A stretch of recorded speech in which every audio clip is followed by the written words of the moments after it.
Hello and welcome. This is Grant Hughes of Grant Hughes Investigates on YouTube. This channel evaluates all aspects of true crime. As you are aware, videos and live streams in this genre often discuss elements of crime that may be disturbing to some viewers. If necessary, take the precautions needed to avoid these feelings. Factual information related to cases is the key to fostering rational true crime discussions. Fortunately, you will find that here. Please hit the like button only once, share the video, and subscribe if you like my content. Thank you very much for watching.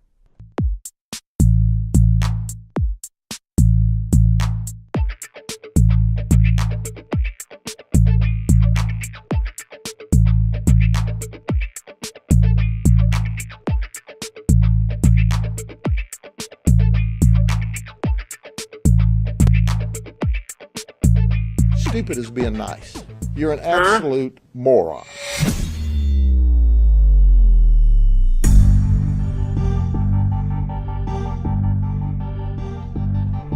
Hello, freaks. What's going on? All right.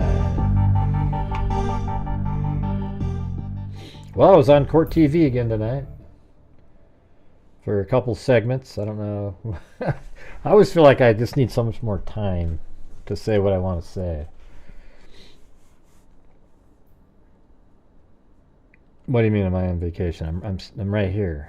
Hello.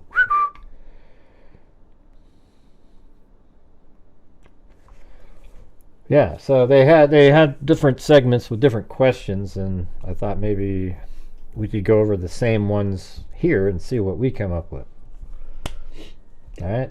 So I don't know if anybody watched it or anything like that, but we are getting close to the end of the month, you guys, and I don't know how to explain it, but the last, like we were doing pretty well, and then the last 3 or 4 days, 5 days in a row, basically, it's just been really, difficult in here. People aren't supporting the channel financially. That's how we get through. Support the channel, and that's how we're able to donate all the different amounts of money as well. And so I need your guys' support. Okay, I try to explain it to you guys, but it seems like people just aren't really, I don't know if they care or it's just sort of like, yeah, whatever. But it's really important because right now we're currently at a spot where I can hardly donate anything at the end of this month, where we're on a pace where I could do $3,000 or $4,000, but it just got wiped out. I mean, absolutely crushed. Yesterday, I think the entire channel brought in $67. The day before, $87. The day before that, like something similar. And that creates a problem. So if you guys have the ability to, I would appreciate it. I don't know what's different. Oh yeah, you saw me on CourtTV, huh? That's pretty cool. Hey, thank you, Joseph Brennan. Yeah, we've only got 5 more days, normal days. 25, 26, 27, 28, 29. I guess we got, including today, 6 days. And I just need your guys' support, right? Anyways, the first question that they asked on the show tonight, and that was with Chris McDonough and some guy named Stewart. He was pretty amped up, that Stewart guy. They said, where is the murder weapon? And I guess there's a whole group of people that went out there just recently to go look for the murder weapon. Had zero confidence that they would find anything. Law enforcement would have the best chance of possibly finding something. Now, what I brought up on the show was this route here. That was part of a different question, but it's just a theory that he drove this route right here, not down 95. I don't know if you guys remember, but in the court hearings, Ann Taylor was talking about how why wasn't the Elantra seen on these couple different surveillance cameras here? So that was the, and then I think because he didn't drive on Highway 95 right there. Yeah, I don't know. Yeah, I'm not really sure where he could have buried it. I mean, so this route here is a route that if you drove, he already comes out on Palouse River Drive right here, and he heads that down, and then it goes in this direction. I mean, what I'm saying is, like, this is Palouse River Drive already here. So it's already Palouse River Drive. And so if he just stayed on Palouse River Drive, instead of turning down on Highway 95 and just goes right over here to Lenville Road, I guess, and then just keeps driving around, and then at some point right here, you'd have to know how to take a right on Genesee Troy Road, and then that one, basically, if you just stay on that, takes you right through Blaine here. And the amount of that route took 29 minutes. So I'm just wondering, you know, he was driving at a high rate of speed. So if he had a pre-dug hole somewhere and was just speeding down in that area, maybe he, you know, sped down there. He just pulls over really quick and throws a knife or something like that into a hole and buries it up, puts a rock on top of it, and never to be seen again. And then he comes out, and right here is 29 minutes. So if you add that to 4:20 and 47 seconds, that's 4:49 and 47 seconds. His phone pinged near Blaine, but actually it pinged west of the tower, or west of Blaine, I guess is how they said it, at that time. So that means he's right over in this area. Yeah, we have no way of knowing if it's in the Snake River or anything like that. I mean, I think he would have wanted to get. I agree with that FBI guy, because I've said the same. You know, I said the same thing, so I probably would agree with it. That he wanted to get rid of the weapon and bloody clothing as quickly as possible. He wouldn't want to be driving around with that in his car. Things like that. Well, at least Joseph Brennan heard what I said. I gotta tell you, that's probably one of the most, the thing that just sort of devastates my brain the most is when I say, hey everybody, I need your guys' support, and not a soul does. And it's just sort of like, man, I remember what it used to be where everybody was like, yeah, we're all doing great stuff, and I don't know, man, it's not like that anymore. I wonder what the cell phone records look like in previous trips. We don't know. We don't have the answer to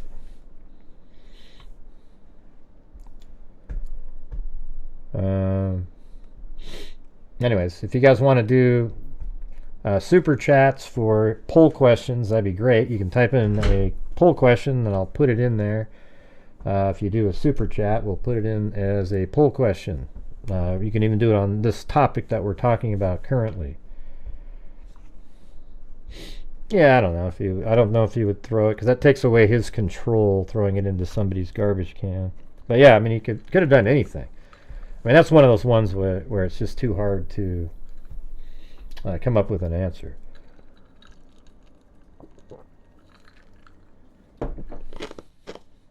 No, I won't, Paul. I know how it works. The bigger channels get all the views, and the ones that are YouTube deems, and it's just gonna.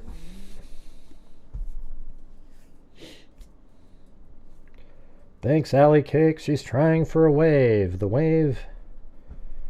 I don't know. It's so weird. I was just on the drop of a dime 5 days ago. It just went. Yeah. Let's see.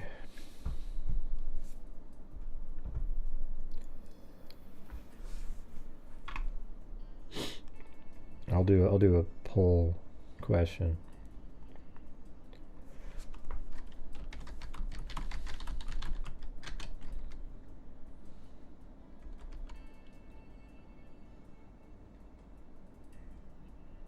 Yeah, I know, Cindy. Thanks for letting everybody know, Cindy. You always have such ridiculous comments. I don't know what it is. You almost never make a comment that feels good. I don't know what it is, Cindy. It seems like you go out of your way to... Anyways, hey, thanks, Melanie Summer. Gifted a membership to Shelly C. Yesterday we had 1 channel membership gifted. Day before that, 1, I think, again. But we had been having 20, 25. Hey, thanks, Millennial 89 and Dixie Hippie. And Mindy, hey, Gray Hughes investigates and chat. Thank you. Did Koberger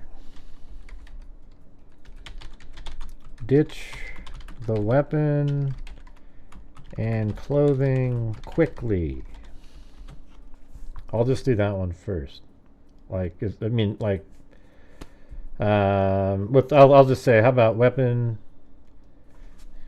in the first half hour after the homicide? Hey, thanks RMB for gifting a membership, and thanks Mindy. She said, hey Gray, Hughes investigates and chat.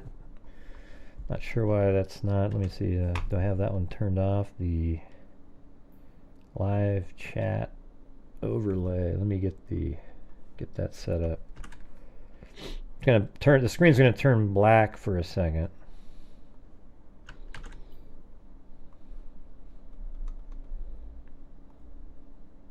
All right, is that gonna work? Oh, there we go. There's that one. And Dixie Hippie says I'm in. Did Brian? No. Dylan Mortensen saw him. No.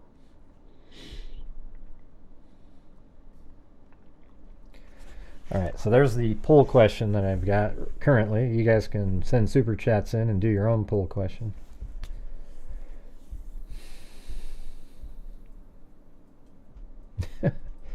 Uh-oh. 2 cops are going down Ivan's driveway.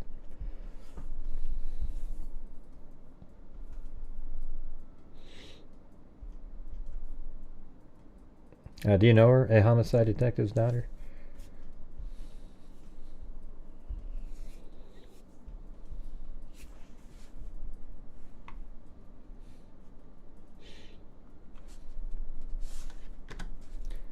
Keep an eye on that account.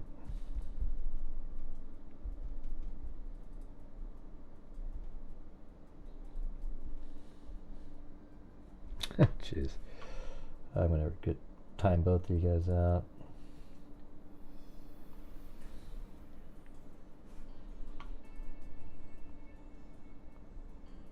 That was too weird, that whole sequence there.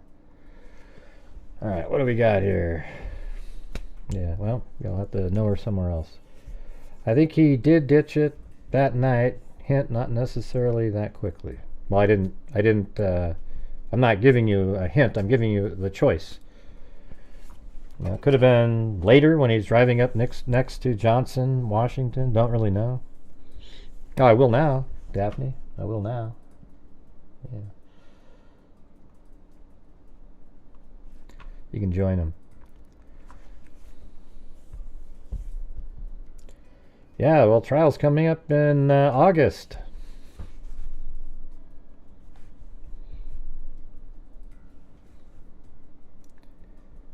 Right, so what do we got? 66% say yes right after, like within 30 minutes. I mean, if you think about it, you got, okay, let me end this poll. So there's 76 votes on this one. We'll end the poll there. I know, but you said hint. Like, what's the word hint for?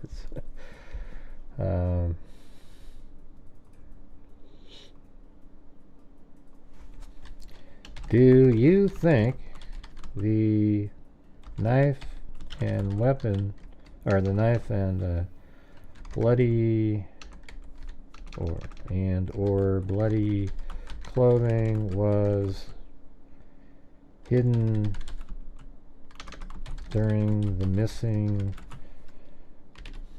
16 minutes? There you go. Right there.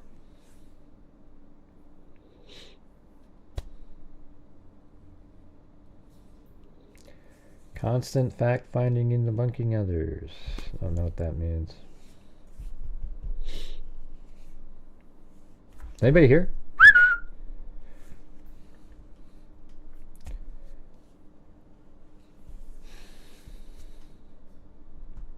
It's just like, type away, you guys. Have some thoughts.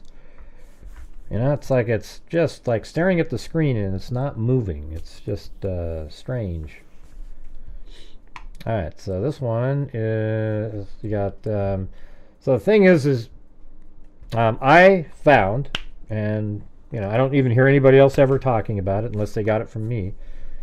When I went over the probable cause document and then I actually went out there myself and then I timed it using Google Maps, there is 16 minutes of the time that the phone pinged near Blaine is 16 minutes after the vehicle would have been there.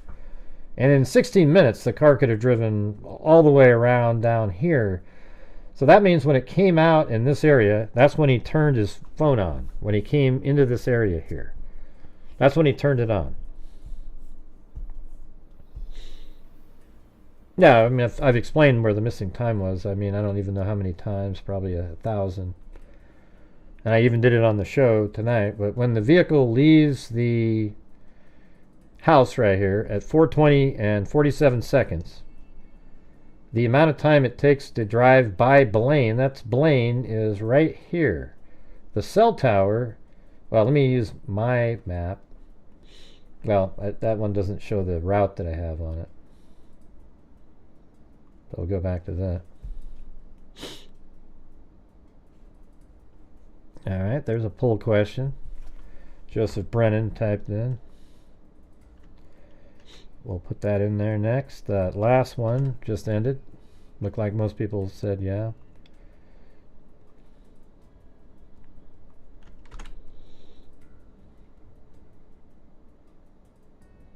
Yeah, there we go. I don't think so. I think there's zero chance. As a matter of fact, in the last hearing, he said it's likely that the trial will start on time. So I think he was basically saying, you know, prepare yourself. It's going to start when it was supposed to start. Hey, thanks, KSC114 and Dixie Hippie.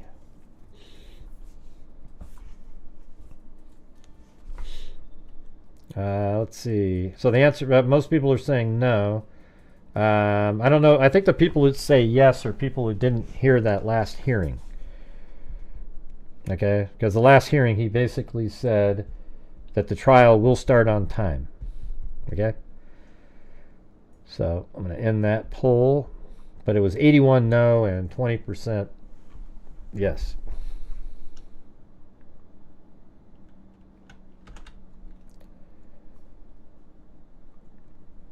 I mean, people seem to like these poll questions. I don't know why, but I mean, I guess they're kind of interesting. It makes you think about something. So, was he there for Maddie? I'd say yes. I think 100% that he came. Madison Mogan was his target, and all three of the other victims were in the wrong place at the wrong time, basically. Kaylee wasn't supposed to be in Madison's room. And because of Kaylee, there was sounds being made. There was a fight up there. And that probably got the attention of Xana, who then maybe went upstairs, or however that played out. And that alerted him to Xana, and then Xana headed to the room, and then there's Ethan in there, and he's asleep, and, you know. The only one that wasn't in bed, in my opinion, was Xana, even though in their early press conferences that was showed on CourtTV tonight, they said that they were all likely in bed sleeping when they were attacked, and I really don't think, I mean, if that's true, then you have to look at the case totally differently, because there'd be no reason for him to have gone into Xana's room and attacked her or Ethan Chapin. However, it seems like the information we've seen recently in the documents are, speak about, like she's probably awake. All right, and then also on that Dateline special, it had that.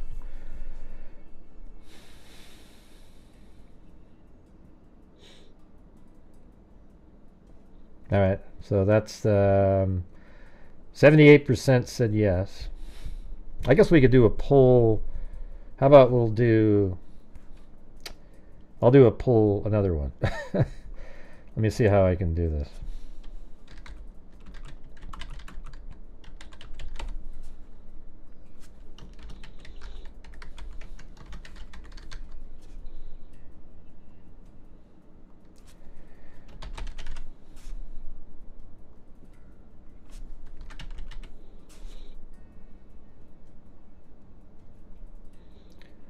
Okay,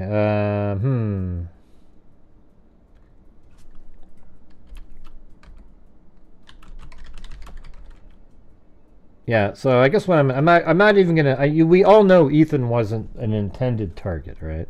So.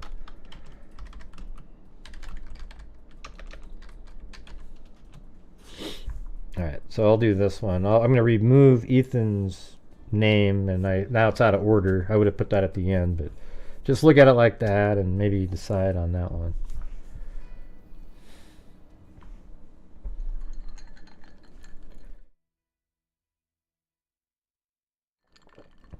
Yeah, that was a good video. That was one of the worst performing videos I've had in months. I mean, that's what I'm saying. I'm just in a really crappy place right now. It's wild. Really crappy place. It's you know, I made this video, and it only got like I think it's only at 2,000 views, and that's like literally about 1/8 of a normal video. So that video is just tanked, and now I'm doing a live stream trying to help make up the difference. We'll see how it goes. Oh yeah, that was accidentally a homicide detective. It was more for Cindy. You know, I don't know what the deal is. Every time she comes in, it's always some kind of comment that makes me feel worse, or you know, it's just never positive. It's crazy. I don't know what happens. True that he followed 2 on Instagram, then I'll change my mind. Yeah, but he may have followed the other one just to see what the other one was doing. So 73% Madison, and then 19. That was my original one. Was all women. Was 19%. All the women. All right. But look at that. One person puts Xana in there. That's sort of interesting. But some people think Kaylee. Yeah, but Madison 74%. I don't think he even knew that Kaylee was around. Yeah, he probably picked that house that night, and if he'd been there recently, he would have seen that she wasn't even there. I think he was fixated on Madison Mogen. Every night, I bet you he watched through that window and could see her come out of the shower and, you know, go to her room. He just kept watching, and man, that's why he was willing to, like, you know, throw caution to the wind on multiple occasions, because he wanted to do it. I mean, it was go time. I'm doing it tonight, you know.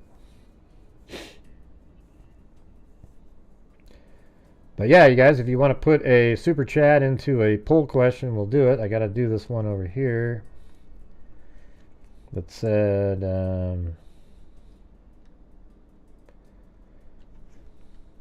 let's see, was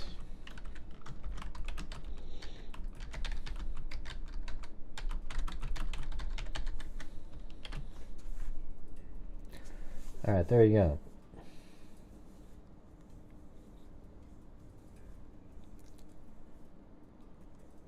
Yeah, she had moved out and everything. I don't think anything was even in her room, really.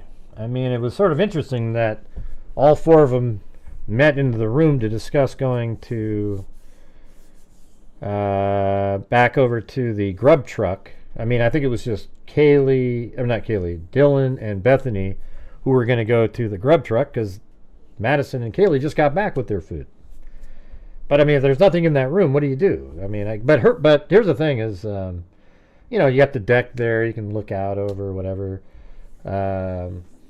But, you know, Madison's room's tiny. Like 4 people standing in there would get really, really crowded really quick.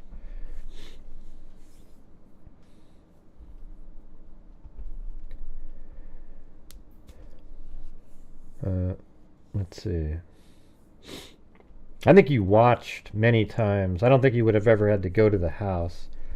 From sitting back there, you can see a stairway, the window for the stairway. You could see, I mean, you could see Madison's room. You could see kind of see the kitchen. I mean, it just depends. I mean, he may have parked in various places over those months leading up to it, and he just knew. And there's also online images of the layout of the house, so it would be pretty simple for him. But hey guys, if you're out there, if you could please help support the channel. We're getting near the end of the month, and I'd like to be able to at least donate $2,000 at the end of the month to get us up to $250,000 in 5 years. So if you guys have the ability to, I would appreciate it. Maybe support the channel and also put in a poll question. We have a DNA fund that we've put over $100,000 in over the last 5 years. It comes directly out of the income from the channel, ad revenue, the super chats, etc. You know, some of it I mean, obviously I have income that I need to generate for my own channel, but you know, this is what we do. So then we also have a scholarship fund that we've given out. Zozo and Plato, they're always reviewing all the different applications that we get. It's through a website that actually gives out scholarships. And we did 6,000 last year, 6,000 this year so far, and then we're already starting up. I think we've got like 3,500 or 4,000 into the next scholarship. So the only way that stuff happens is if you guys are supporting the channel and gets us to our goals. We're currently at 1/5 of the goal yet again. I mean, just last night was a struggle all the way through the whole day, the day before that, and the day before that, and I don't know what's different today. All right, so if you have the ability to, I'd appreciate it. When there's a party and plenty of drunk people aren't checking as people. Yeah, I don't think he was in there. I think they would have seen him. Somebody would have recognized him and said, oh yeah, I saw him one time at one of the parties. Hey, thanks Michelle H for gifting a membership to Wildflowers.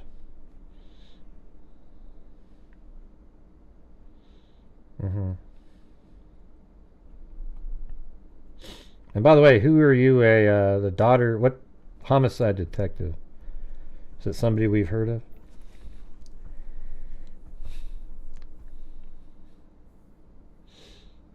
Yeah, they would have remembered him. Thank you.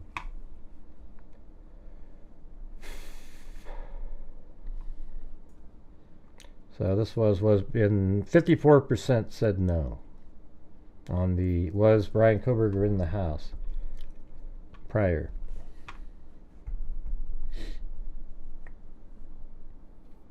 All right, let's see.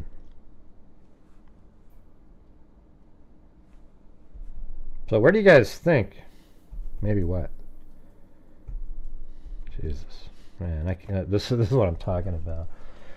Anyways, what do you guys? Where do you think that be the most likely spot? So if the thing is he didn't go near a river that night, and I think it would be almost ridiculous to think that he drove back to Pullman with the bloody knife and the bloody clothing all just sort of in his car. It seems like that would be just stupid. Although the way he drove, way out in the middle of nowhere, he probably expected not to be caught. Maybe what? Then don't type. Well, then why does it say that in there? I thought you said maybe. Hey, thanks, Shay 530. Is the DoorDash driver? Oh, that's his name? Okay, cool. A minute ago you said maybe. I don't know what that meant. All right, let's see. Do that one next.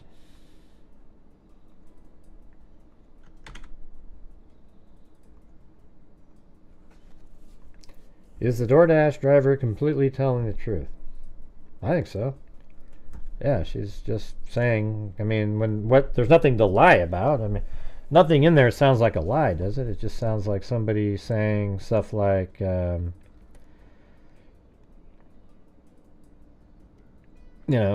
she just said that she saw Brian near the house. That's the one statement that I guess is kind of ambiguous.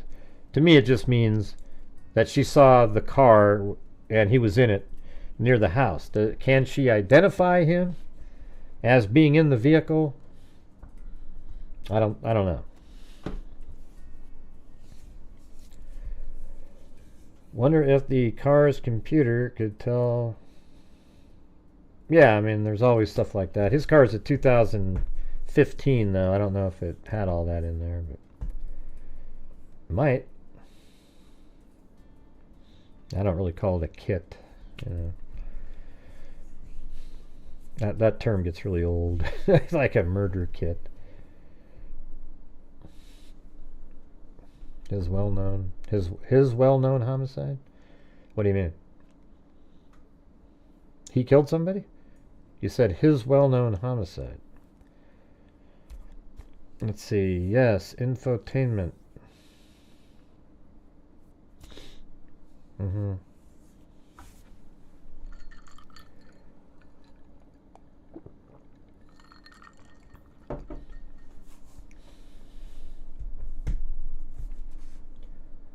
Alright, so that was in the DoorDash driver completely telling the truth. I mean, when you say no, what is she lying about? So for the people who said no in there, what's the lie? Or are you just pro-burgers that need to put no? What is the lie? Like, where's something that you can go, wow, hey, I really don't believe that part. If she was there, then she was there. What would be the part that she's lying about? That she was even there?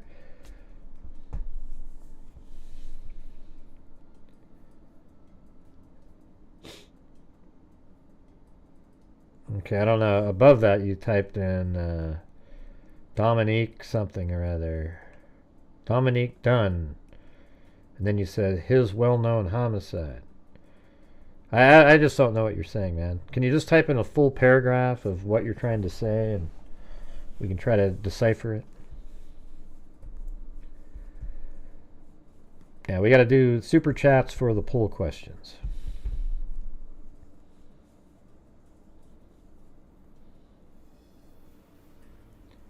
Huh? Yeah, she said she parked next to him. Yeah. Mm-hmm. What's weird about that? It could have been that he parked next to her, and that's not really a lie. That's just how it kind of came out. I was parked right next to him.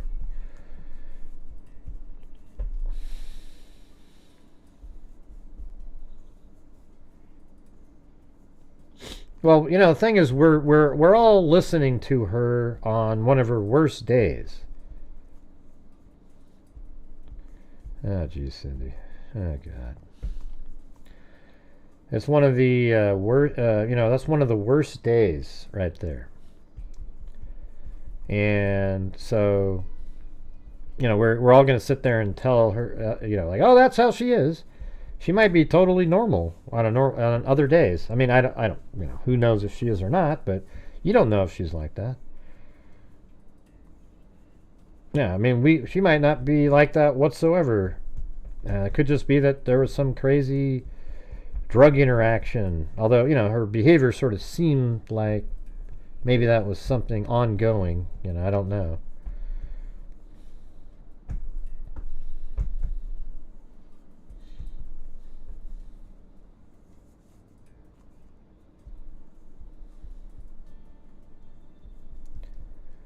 Let's see.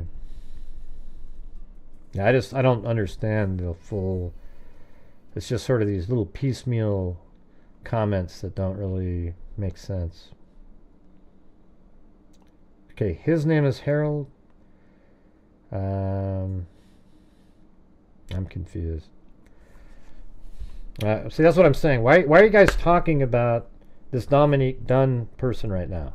See, this is what I knew. This is what Cindy does. And now Daphne, her little Batman and Robin team, do the same thing over and over and over and over and over. I just want to do what we're talking about right now. Is that okay? Can we focus in on that? All right, so this one is the DoorDash driver completely telling the truth? And the answer, 78% said yes.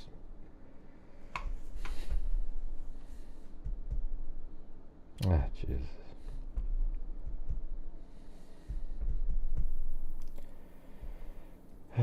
Here we go, over and over again. Who could be normal with your husband murdered in front of you? I don't know. I mean, she told the truth on that one, didn't she?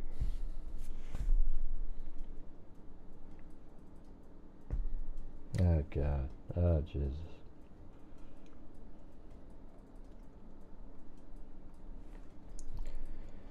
Let's see. Yeah, I'm sick of more at Daphne is you. I don't like you. Sorry. Have a good time. Pain for everyone in the chat. Ritalin. Yeah. I don't think she would lie about something that serious.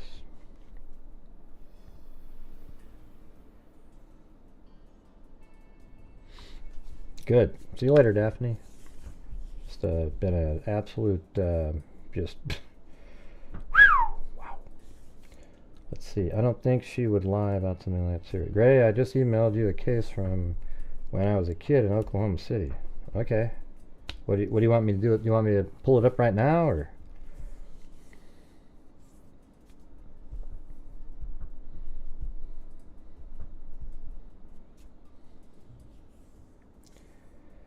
Wants to help, no questions there. I don't know what that means. I just think she would lie about something. Right. I mean, she's just sitting there. She's not feeling good. And she just, you know, she's just saying, she's trying to get out of her ticket or whatever, right? That's obvious. She's just trying to get out of the ticket. And so she's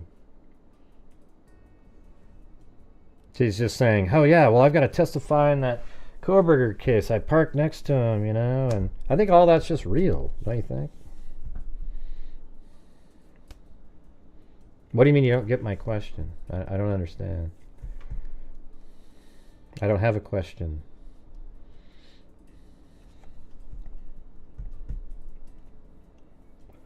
Wants to help by sharing what she saw. Who? Yeah, I mean the DoorDash person.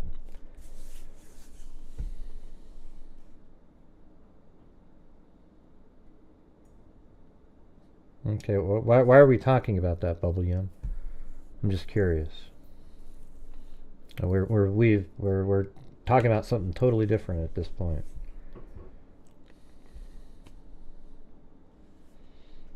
Let's see. Cool, we'll have to check it out. She has her act. Yeah. Now that one officer seemed kind of mean, didn't she?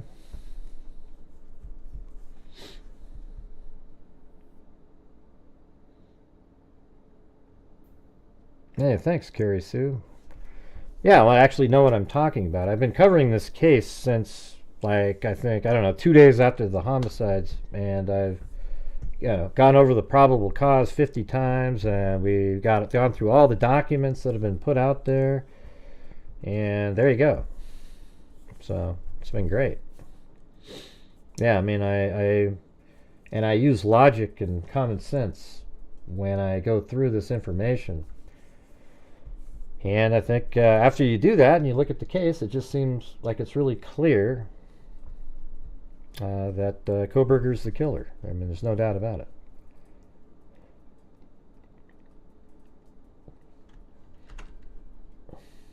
Let's see.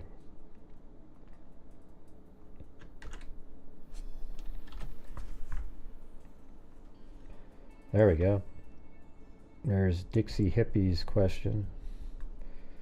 Did Koberger bury his clothes? I cut and paste, so there's a space after S, I guess.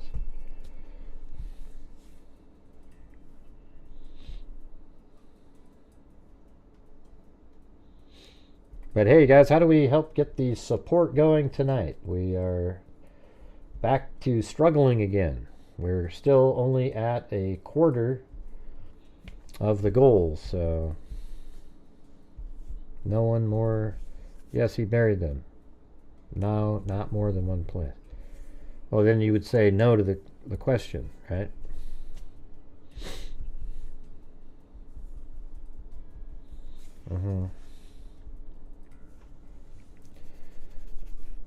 It was a shitty stop, and they didn't treat her very professionally. Yeah, it seemed like that one officer was mean. I mean, he just really wasn't good.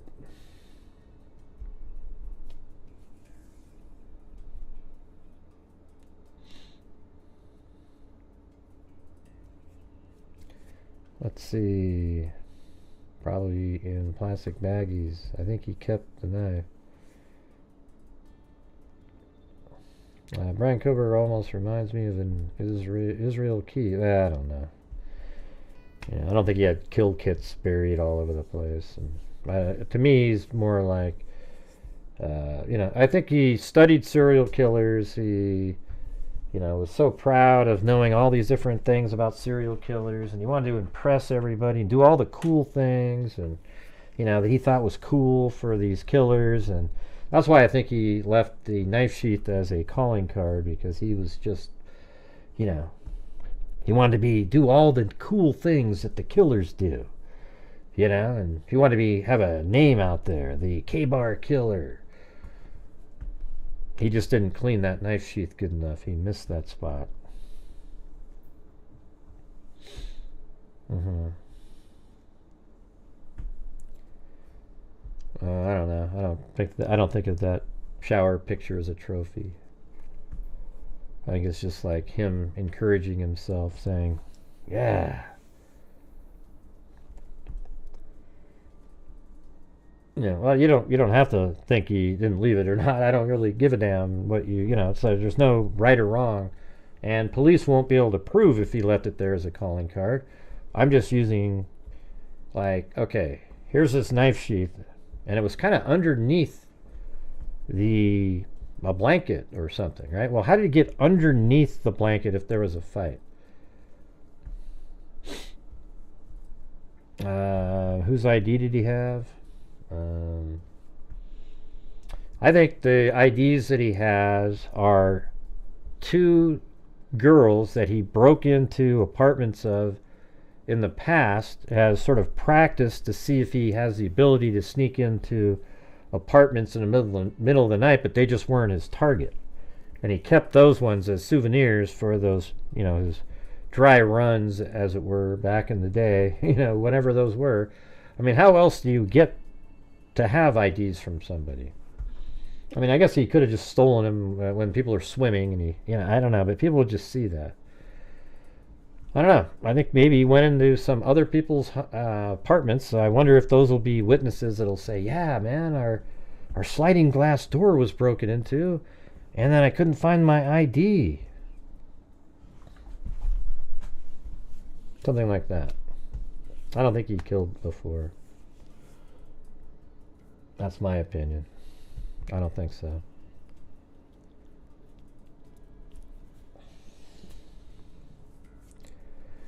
I don't think he left that on purpose. The victims moved around. Well, I mean, I know you don't think it, but you have no way to disprove it.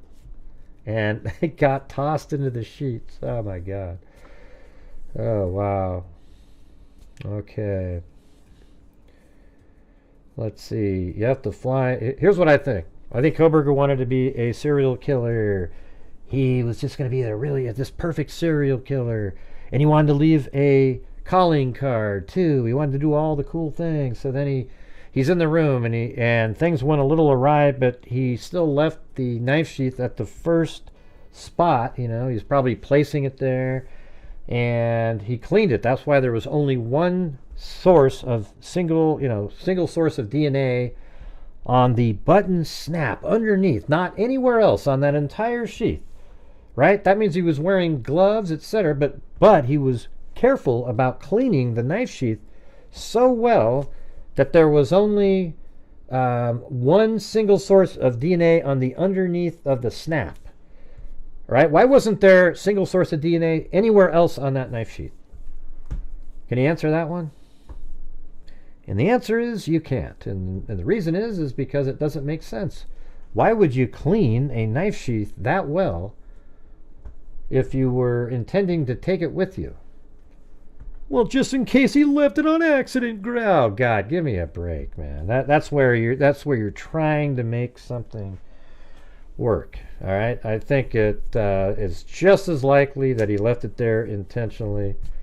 And now, if it turns out that there's blood all over it, and that's the only spot that they could get a single source, then I won't have that much information. I wouldn't be able to be as strongly worded about it. Yeah.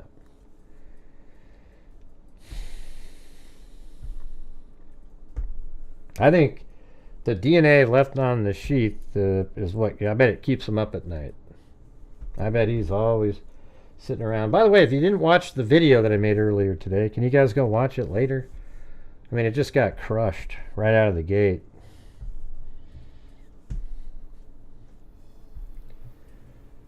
On his first kill, he's going to enter a completely full house. Right. Are you a pro burger? Who cares? Yes, he did do it. Okay? This is what he wanted to do. I'm just going to tell you. I mean, I'm not like a profiler or something like that, but I think over time, when you cover thousands of cases, that you sort of have a feel for people. And I think that Koberger wanted to be, hey, thanks, Suz F. Really appreciate it. Thank you so much. Make sure to put in a question, a poll question.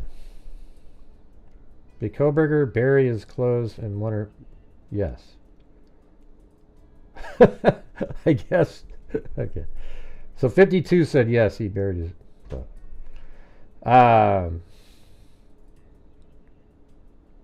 I think Koberger, he was this sort of like this guy, an incel type. He didn't have to be, but he was so awkward. So even when there was a girl that was attracted to him, he was too awkward, and that wasn't his type. So he just, there's something really off with him. But anyways, he started studying under, the criminology, and he had a serial killer expert teacher, and then one in sort of the psychology of it, and he just got really into it, and he wanted now, and then he started thinking, he wants to be a serial killer. Okay, I really think that, and he knew exactly how not to contaminate a crime scene. So I think he picked a victim after a while. Madison Mogen probably was perfect for him. An absolute perfect victim. Like, it just matched all the things that he wished he could be with. A Madison Mogen type. The blonde, beautiful college student. And he picked her. And then he started stalking that residence. And yeah, he saw that there was other people there. Maybe he knew that if he followed some of the other roommates, that he could keep tabs on her even more. And so then he kept stalking and figuring out, okay, this is what happens. They go out and drink at night, and then they come back, and it's usually like 2 to 3 in the morning that they go to bed. And he goes out there that night, and he drives by. The earlier times he drives around at 3:30, etc. The lights are off, so he's just kind of driving around. But he could probably see that there was some lights and stuff moving around in Madison's room, because just prior to that, 30 minutes earlier, they were texting Jack, Kaylee's boyfriend, or trying to call him, and he wouldn't respond. So maybe they were still awake in there. And then eventually, after he was driving around, he saw that the lights were completely off. And then on pass number 3, when he's leaving, that's likely when he encountered the DoorDash driver. But he didn't maybe even see the DoorDash driver. Maybe the DoorDash driver pulled up, had her lights off, and she saw him. And I think she didn't park next to him, but he parked next to her. And then she goes in, drops off. He drives away, by the way.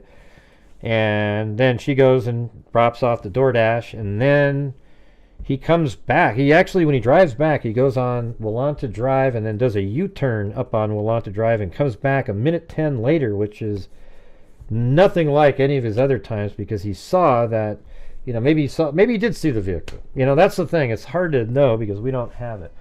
So he knew that the driver was there. So I don't know what the timing is, or was she there and he saw it? Because I keep working into my mind that there's this rumor out there by other YouTubers that she saw him looking at Xana. Well, that doesn't make sense, okay? I'm sorry. It just doesn't make sense in any way, shape, or form here. Not only that, he's only there for 30 seconds. And then how would she have seen him looking at Xana's room? As soon as he saw her, if he was parked and she pulled up, he would be looking at her. So I think it's more like, he pulls up and she's pulled up and her lights are on. He pulls up next to her, or maybe he's already parked and then she pulls up next to him. So that would kind of make sense. And for like 20 seconds, he sees her and she looks up and sees him, but then he drives away. But then he comes back at 4 o'clock and 14 seconds. He's on Willanta Drive heading north again, and he sees the car over there. So he doesn't go into the complex, and then he drives all the way around and comes back in at 4:04. Question I have is, was the DoorDash driver still there at 4:04:56 when it came back around? That's what I would wonder. Thanks, Sazef. And yes, you guys, if you're out there, if you can help support the channel, I would appreciate it. We're getting near the end of the month.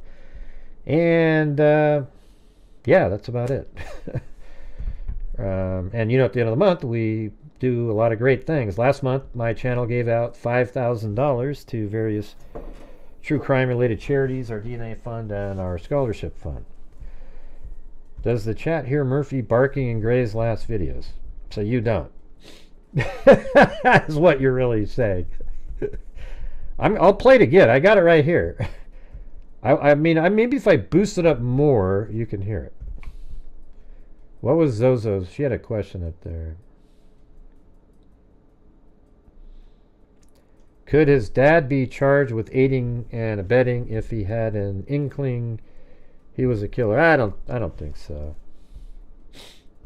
I think it's kind of like, how you can't, I don't know. I don't think they would do something like that. On the show tonight, one of the Howard Bloom, he said that his dad became aware of, he got sort of thinking about, after he got pulled over twice, his dad started thinking that, and that's why they brought up those other cases. The dad was trying to throw the cop off because he was aware, and that's kind of what we were thinking in here. Do you guys remember that? Yeah, the dad kept throwing off the cops by telling this other story about that Brent Kopacka guy. Wasn't that interesting?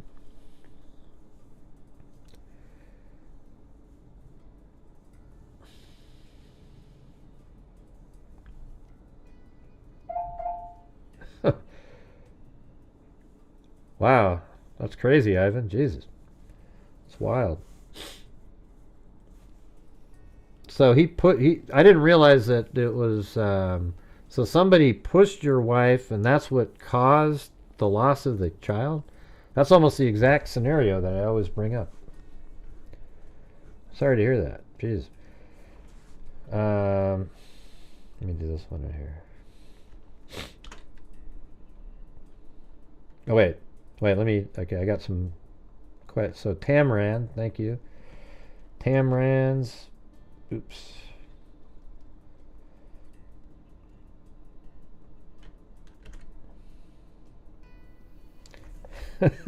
Okay, so Tamran's calling me out, man. She's calling me out. I can see it.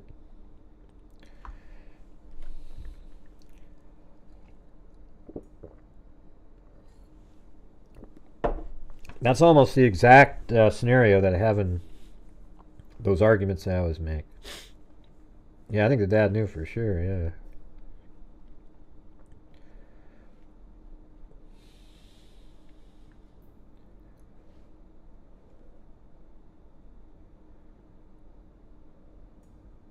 Well, what would you charge him with? I don't know. I think there's just, they don't charge people with that. I don't know.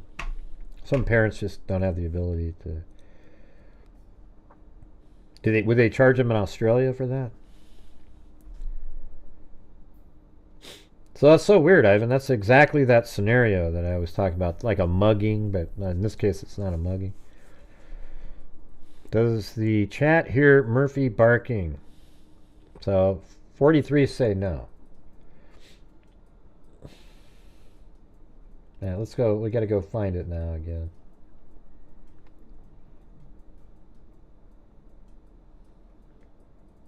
I just don't remember exactly where I have it. Is it this one? Yeah.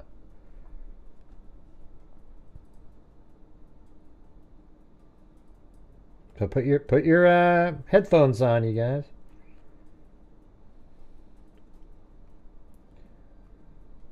We will make it a little bit higher right here.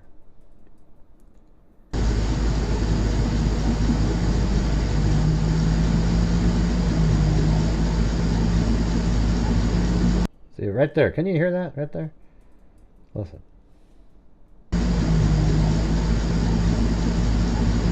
Right there.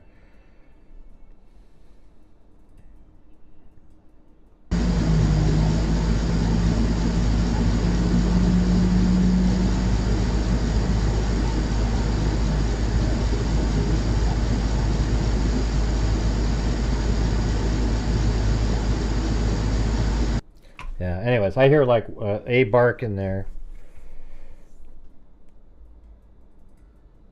I don't know what that means. Yeah, but I mean, if it's a family member and they just sort of thought maybe... See, he didn't know. He just thought he may have done it. So I don't know if there's... Could you hear it that time? Okay, let's do it again. What I wish I had was the... I know I have it somewhere because I've used it, but the video... I'm going to have to go get it again, but the video where you actually hear the... no, the thud and everything that they put out on Dateline.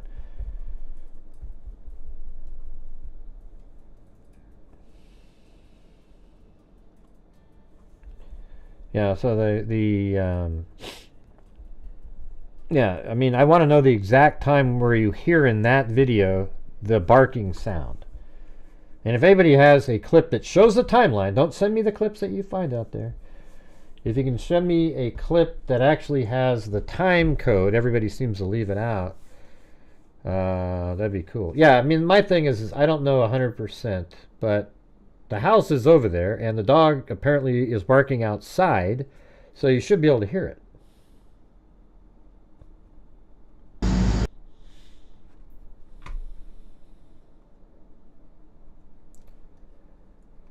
Yeah, I mean, so it's just right here. Look.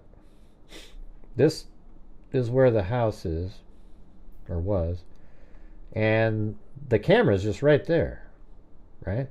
So there's this little, if Murphy is right here, outside maybe, let's just say, or even outside on the ground down below, you know, that sound should travel somewhat down here, and you should be able to hear it on that camera.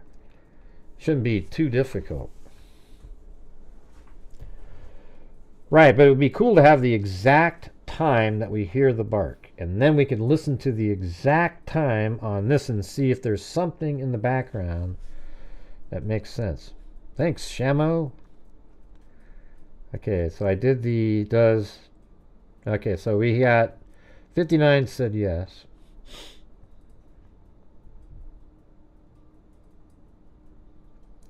Does the chat here... Okay, we did that one. And then the next one is by T. Moral. Do you think he got rid of the knife, clothes in the park where...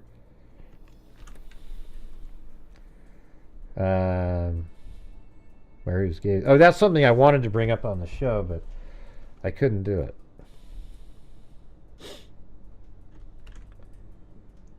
And by the way, if Daphne's still listening, I don't dislike you. You just, like, we often have these things where you guys are typing things in that seem like they're sort of directed at me in some way. It's weird. It's not like everybody else. So I don't know what our communication is. So I apologize if, you know, it just gets really frustrating. Other than that, you know. So there's Shamo up there. I just put the last question in. Do you think he got rid of the knife and clothes in the park where he was stargazing? And here's something that I wasn't able to say because it's just, I don't have, you know, didn't have the time. But they had a guy that he drove all the way down to these different towns and around, but that isn't what the probable cause shows. It also doesn't show that route that I put out there that goes all the way around out here. And I'm just doing that to explain maybe the 15 or 16 minutes of missing time. See, he came in like this. And doesn't that sound more like Koberger, by the way? I was putting up corn. I'm not sure what that means.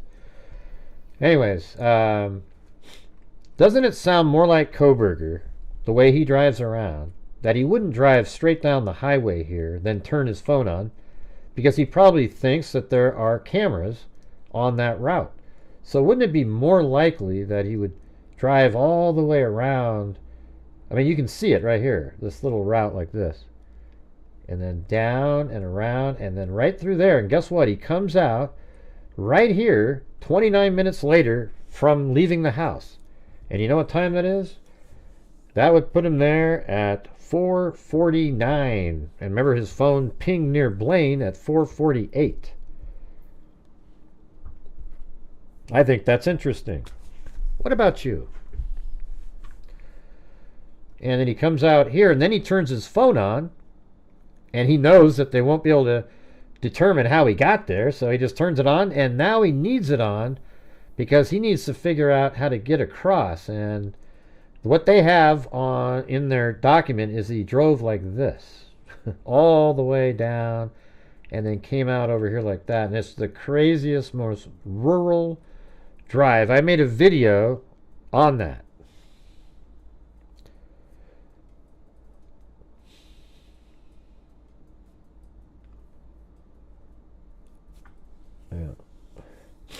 Yeah, I didn't even know that was like that, though, Ivan. Jeez, that's crazy. I didn't realize it was almost like... how far along was she, by the way? That sucks. Jeez. And there's Shamo. Do you think he got rid of the knife and clothes in the park? Oh, yeah. So, what I was trying to get to was... if his phone pings near Blaine at 4:48, likely right around in this area here, it's impossible, you guys, it's impossible for him to have driven over to right here, Wawawe Park. I mean, look how far away that is, by the way. So Blaine's over here. He could not have gone to Wawawe Park and then turned around and drove back and got back into Pullman at 5:26, where his phone pinged and his vehicle spotted. It's impossible. So that's already a lie, right? I mean, 100% it's a lie that Koberger was at Wawawe Park. And you notice how they sort of ditched that one? They sort of threw it out there as a trial balloon. You know, they just kind of threw it out there like, hey, Wawawe Park, you know, he likes to look at the... I mean, what did Koberger tell you, Ann? Did Koberger say he was at Wawawe Park? I mean, that's why the prosecution's so frustrated with the defense's alibi bullcrap. You know? in the trimester 1. So that's almost exactly the scenario that I tell people. Like where it's, you've heard my scenario, right, Ivan? I'm not going to bring it up tonight because it's not related, but it's this thing that makes you just go, Fireflies and listening in Michigan. Yard is filled with them. Cool. But hey guys, we're currently we got to 40%, so if you guys are out there and you guys can help support the channel, I would appreciate it. You know, we've been really struggling here the last few nights for unknown reasons. There's nothing changed, there was nothing different. I think he did do a lot of preparation. Yeah, Tanya, that has nothing to do with anything. You're what are you talking about? He was at Cup of Joe at noon. That had nothing to do with. We're talking about right after the homicides. He said they're looking for an alibi. He has none. They threw out this crazy Wawawe Park thing. It doesn't even make any sense. How would his phone ping near Blaine at 4:48 and then he makes it all the way over to Wawawe Park and then back over here? By 5:26 or 5:30, his phone is back in Pullman. Just doesn't work. Doesn't work at all.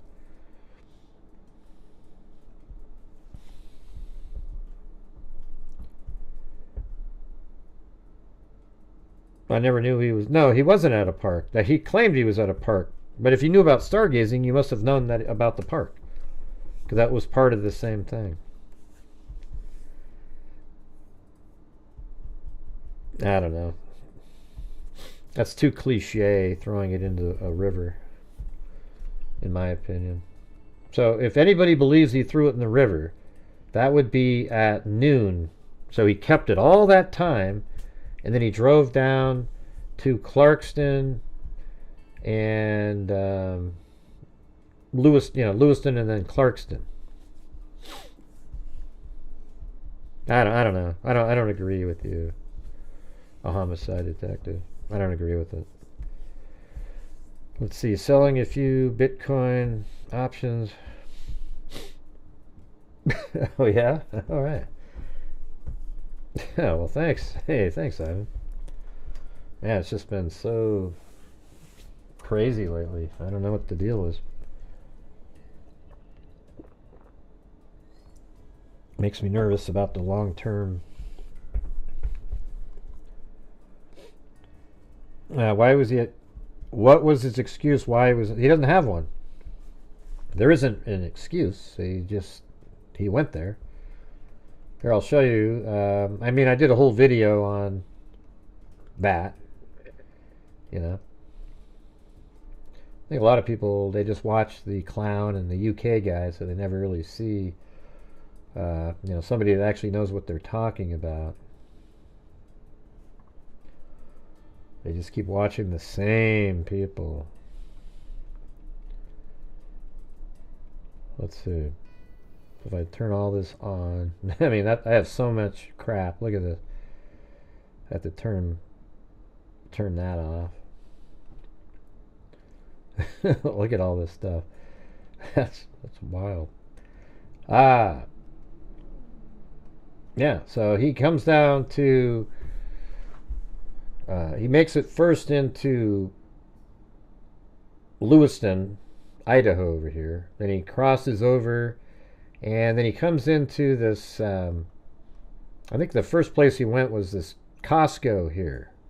So he pulls in at, what was it, 3, tries to enter Costco. Yeah, so he comes over here and he tries to enter Costco, and that was at 12:34, then and 15 seconds, and then he leaves out of the entrance at 12:34:57.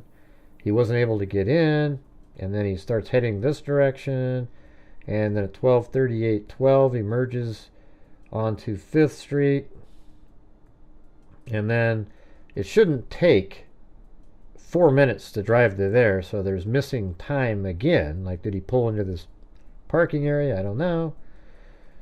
And then he goes into Kate's Cup of Joe, I think at 12:43 they have it at.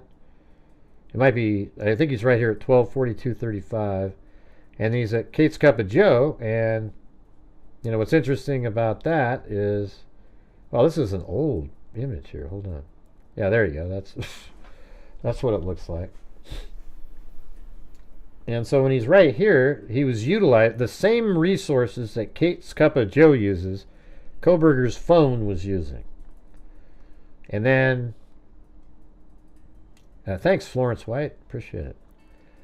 Then this camera over here filmed a white Elantra. So it's the same suspect vehicle. So now you have the phone that they tracked in Pullman, where there was a white Elantra and his phone. And now we have the phone and his white Elantra again on camera during the daytime.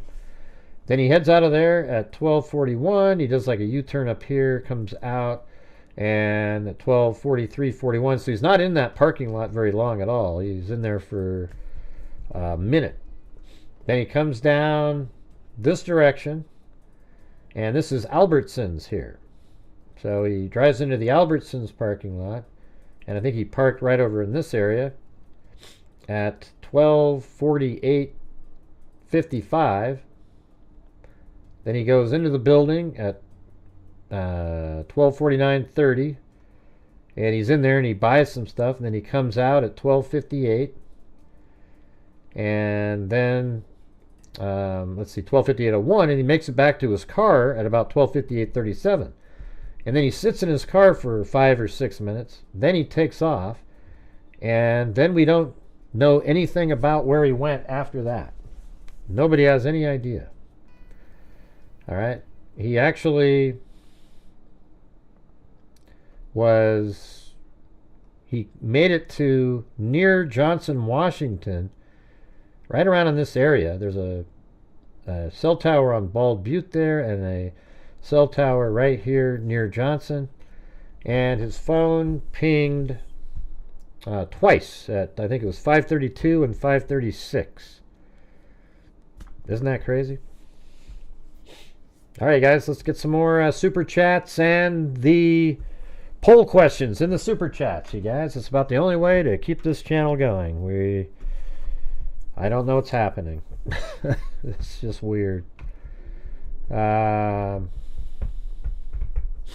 everybody put out some positive vibes for Ivan. That's just shitty, especially for the lost child.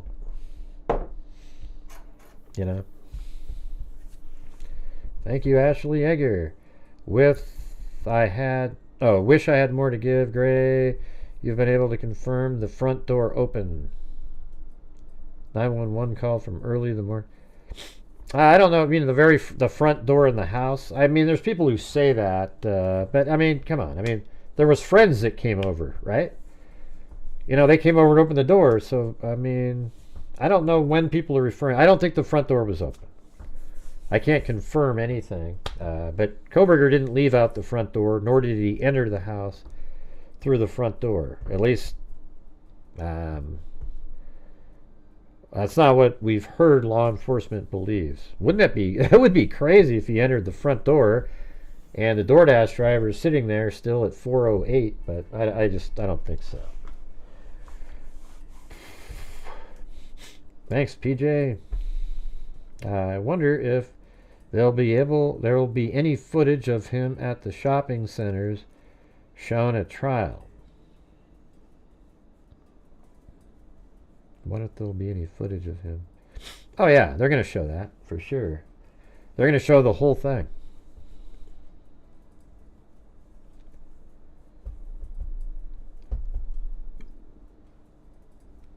Yeah, well, I mean, I would say the Delphi case is another one, Tanya.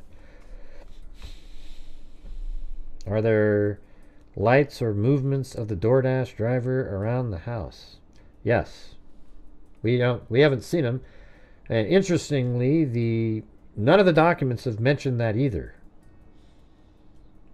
And I think they didn't mention that because it had nothing to do with the white Elantra. And that was something that was probably in the gag order that they didn't want out. They seem to really be protecting the information surrounding the DoorDash driver. But anyways, the car is gone for 5 hours, you guys. So maybe that's where, you know, a homicide detective's daughter, you know, I mean, where was he in those 5 hours? Maybe then he drove up to Wawa Park and did something up there. And it's just sort of is trying to conflate it. Oh, yeah, Wawa Park, you know, maybe he threw it in there, right? I mean, it's possible. Anything's possible. It just feels so cliche, doesn't it? Like, oh, he threw it in the river.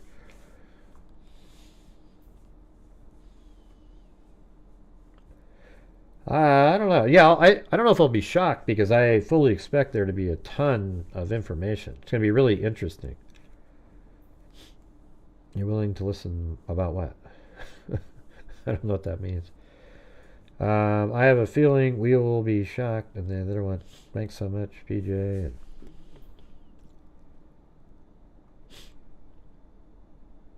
Oh, thank you. All right. Well, the other question they asked on the show was, what information could the out-of-state witnesses provide? I remember we went over that. I don't have the document in front of me, but I remember there was like a list of people, like the boxing coach and I don't know if it was like a teacher, other people, you know, and I think weren't they defense witnesses too, those 7?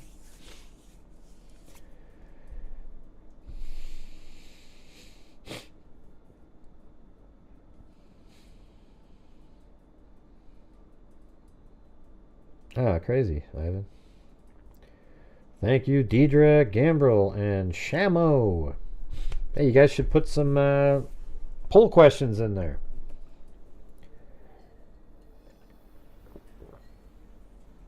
What we really need is some more channel membership gifting. We got a lot of people in here that aren't memberships, and we've only got 3 of them. You know, we don't have Leon Littlejohn here to give out those memberships. I don't know. I haven't seen him in a long time. I think he's busy. Yes, this case details probably will shock us. I agree. It said, yeah, I agree in the comment. I don't know. I mean, I'm not going to get shocked because I think I'll be like, whoa, boom, you know, that kind of thing. Because it'll be, oh, man, that's amazing. But this is where you're going to want to watch it, I can tell you that. Because I actually have 360-degree video, and this right here, like it's inside the house. You know, like here's the kitchen, there's Dylan Mortensen's room over there. Right there's a linen closet. Then here's the stairs. See that? Look how easy it is. The kitchen, then the stairs that go up. Then you go up, then you would go up the stairs. But he, let's see, does he go up the stairs first? Yeah, so he's going up the stairs here. Hey, look at that. We say howdy here. Gifted 5. Thank you. That was so kind. Kay has Shelties and Brooks and Just Peachy and Jason Bauman and Allison L. So there's, you know, so at the bottom of those stairs, let me go back a little bit. So right here, that was Dylan's door right there. You come up these stairs, and then you go up another store. Hey, thanks, Deidre Gambrel. Gifted a membership too.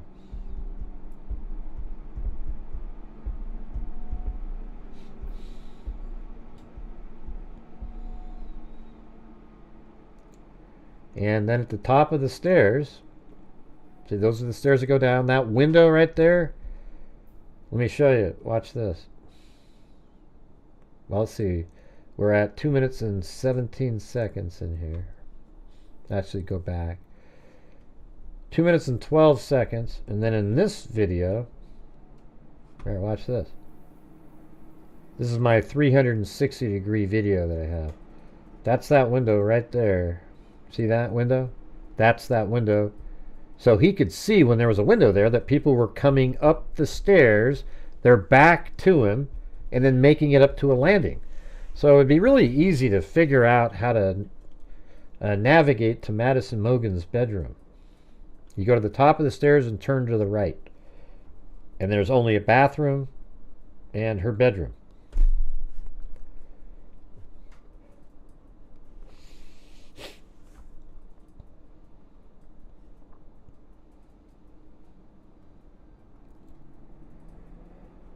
So there it is, right there. And that's Madison Mogen's door. So that's Kaylee's room. Those are the steps that go down. That's a bathroom right there. Is this helpful for people who haven't seen this? And then in the room, Madison was kind of like this, I think. She could have been on her back, I guess. And then Kaylee was in the corner, kind of hunched over. Then there's a knife sheath that I put right there. That's actually a K-bar knife sheath. I'm not sure what happened to her texture map. She looks like it's missing one, so she's completely dark. But right there is where the sheath was probably tucked underneath that quilt there. And there's right there. Then you go back down. That's Kaylee's room. We don't really go into there. Yep, so going down the stairs now. And then there's the steps going up. There's the kitchen. And then through this little opening there is the living room. See, there's Dylan's room. Those are the stairs in the darkness. Now we're in the living room. And these are the stairs that go down to the first floor where Bethany Funk is.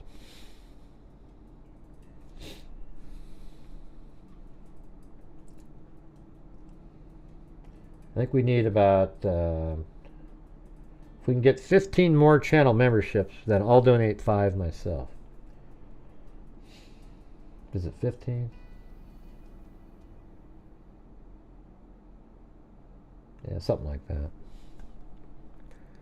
Right, so in this shot here, this is kind of almost exactly what Dylan Mortensen saw. So when she ran down to Bethany Funk's room, she ran right like this, and then down these stairs, but on the way, she could see that there was somebody laying on the floor in the room. Feet towards the door, head towards the wall.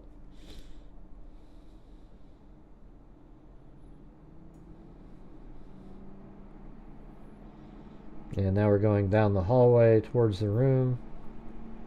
That's a bathroom right here. That's a mirror, I guess, on the wall there.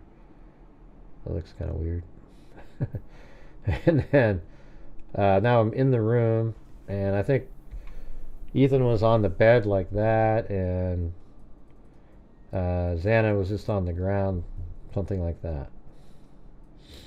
And this is the wall, by the way, outside that had the blood on it. And that's the upper right hand. Let's see if I can.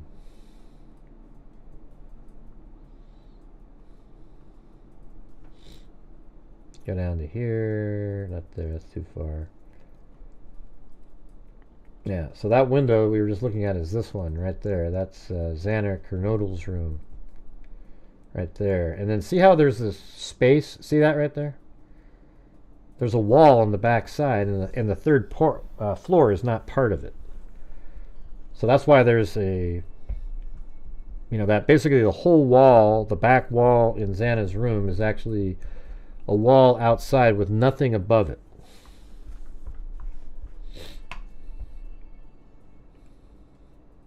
See that space there? And then I think when we go around the corner here, we can look up there, almost see it.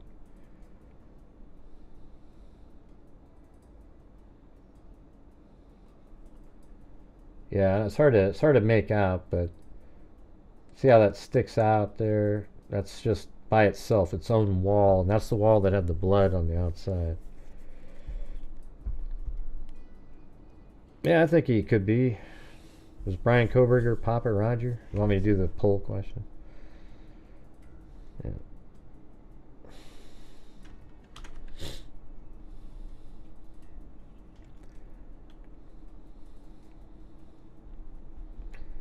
I think we're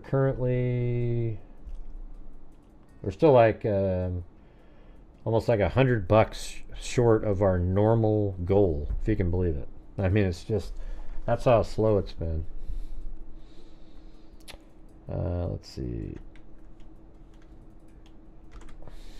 There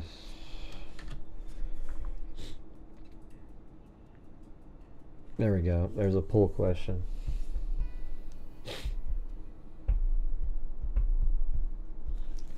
Hey, did somebody just gift a membership just now, or I didn't see it?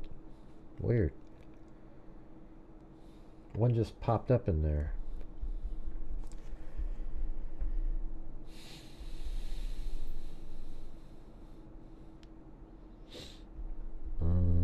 I don't know. I think they'd still be incels.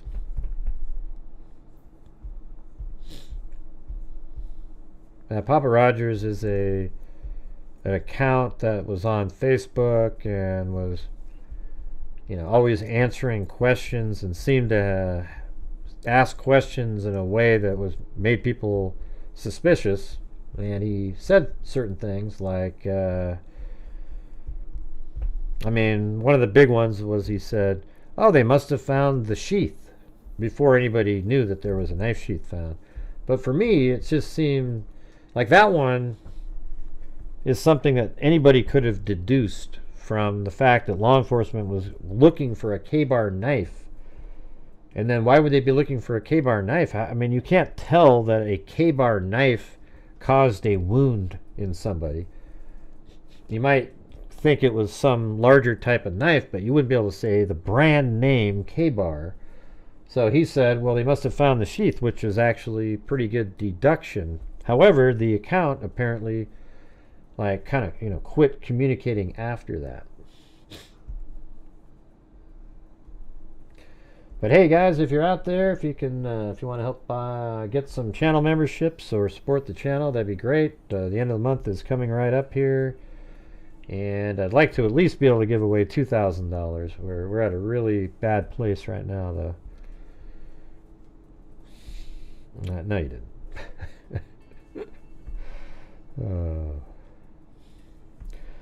Let's see. He completely disregarded the wide Elantra question too. Yeah. When they brought up the wide Elantra, he said that he said it was a red herring in the case, right? And isn't that something he might have done? Because the wide Elantra is the biggest element in the case. I think it's equal to the DNA on the knife sheath. It's absolutely a critical thing. Imagine if this house right here, let me just ask you guys something. As an experiment, a test here. Hey, thanks so much, Patsy P. It must be the Arvo over there right now.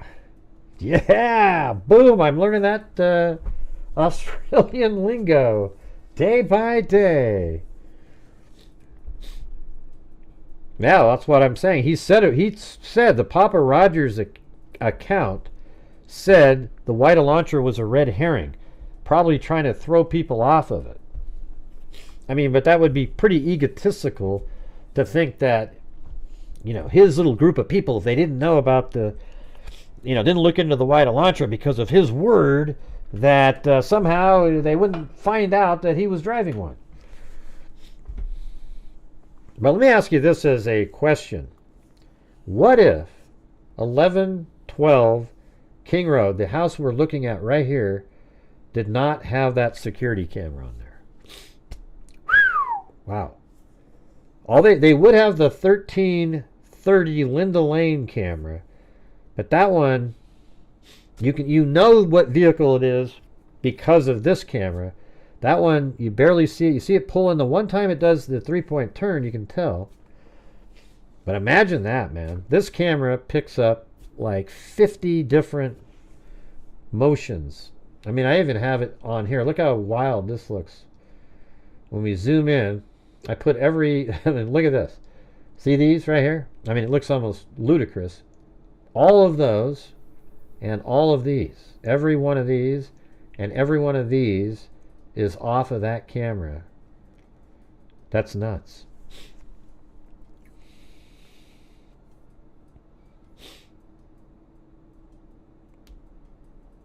Yeah. You weren't following him from the beginning though, Cindy. But hey, yeah, we all saw it, you know, somewhat early on for sure. All right, let's see. Was like an alter ego. Well, the picture of him, the guy wearing the military hat. Oh, here, I'll show you. And you know, he's naming himself after Papa Roger, or Elliot Roger, the guy that killed. I actually did a video comparing, you know, showing, you know, Elliot. What's his name? Elliot Roger, right? And so this guy's calling him Papa Roger. Yeah, me too, Sandy. Sandy says, I'm sad for Ivan and his wife. Heartbreaking about daughter too. Right. Well, I mean, that's the one you almost feel, you know, that's the shitty part too, right? Like, the daughter never was able to be a daughter. I mean, out there in the world doing something because some idiot. Hopefully he gets charged with that death too. Hey, thanks, Brian. And thanks, Sandy, again up there.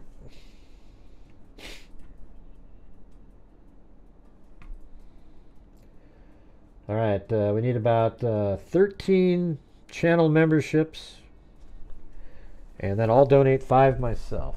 So, you know, something, if you guys can do that, that'd be great.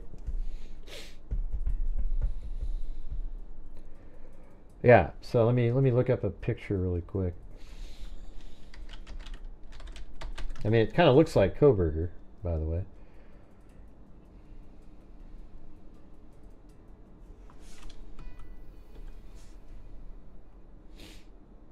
Yeah, I mean, there's an example right here. See that? Like, that's the picture he used on that account, and that's him. See?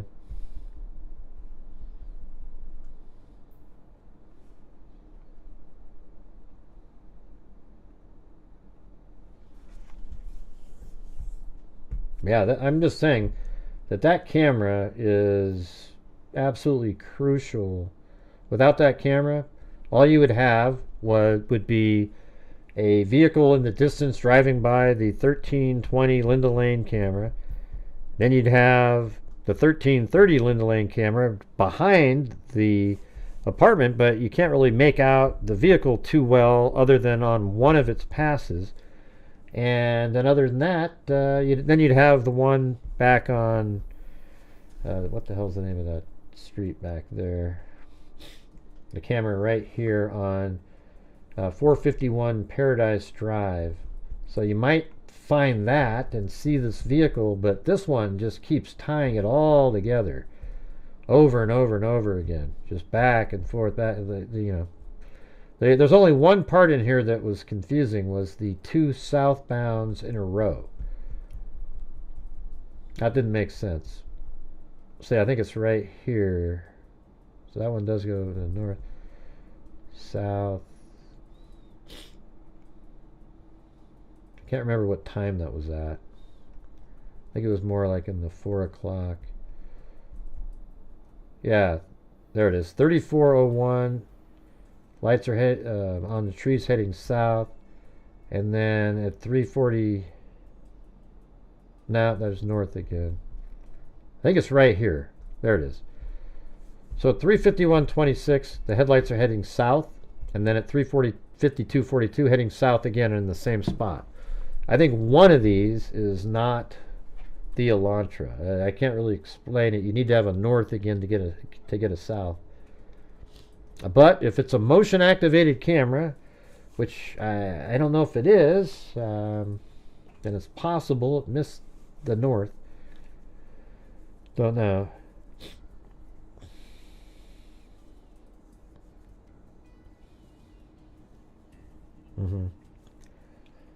But hey guys, let's see if we can reach the goal tonight. We are about $60 total short. to just reach that minimum goal where I could donate the 5 memberships. It seems like with the whole crew here together, we could do it. Be the first time in 4 days. Last time I was here. Hey, cool. No beliefs. How do you forget to subscribe to such an amazing channel like this? I mean, we're one of the few channels that actually gives back, too. So that's why I keep trying to get you guys to... I mean, I want to try to reach the goal tonight. It's been so demoralizing and frustrating the last few days. Right. So I don't really know what to talk about. Like, what do the out-of-state witnesses have? More audio? I don't know. Hopefully. The reason they're saying that you might not... they specifically mentioned in the documents the wall between Madison Mogan's room and the bathroom, and that's why they couldn't maybe hear an attack happening in that room on that camera. Now, had that been part of her room, it would have been similar to Xana's room, except she's on the 3rd floor, but it'd be similar, like the wall would be outside.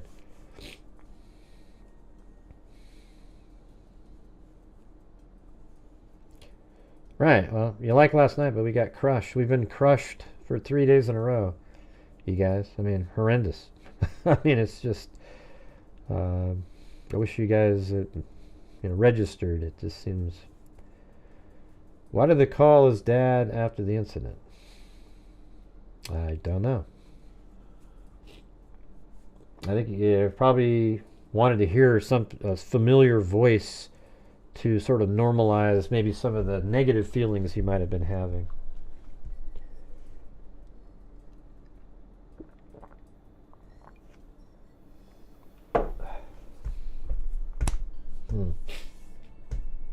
He goes back there at 9 in the morning. Just drives there, stays there for like, 7 or 8 minutes, then leaves. What was he doing? Because he called his dad before that drive. So I don't know, man. I don't know. I know, but look at the struggle in here. So I'll try it again. If you're out there and you're watching the show, if you have the ability to help support the channel, that'd be great. It'd be great to get some more channel memberships gifted to people. And try to get us to that goal for the first time in like 4 or 5 days.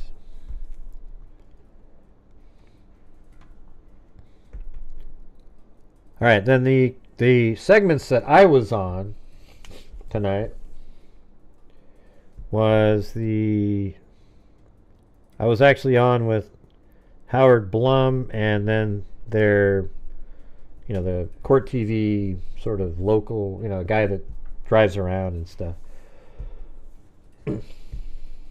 I wish they just got a hold of me. I did the whole drive. I drove from the crime scene all the way around, and even the weird route it took through the rural mountains, rural rolling mountains there, across over to Highway 195. I did it all. And it's the exact route that they have on the probable cause document. And then I timed it, and I got right to Johnson Avenue at exactly the 5:26 when it drove by there. I mean, it was pretty wild. Got a clock on the screen with it. You could probably go find that video.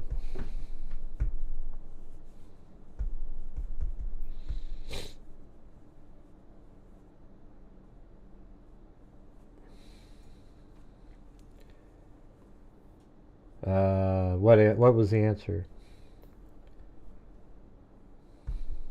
Why did he call his dad? I didn't see it.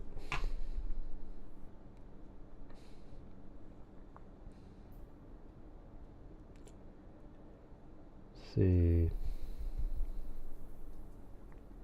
Oh, you mean about him not feeling like wanting to make him have a normalized feeling? Yeah, I think that's probably why he did it.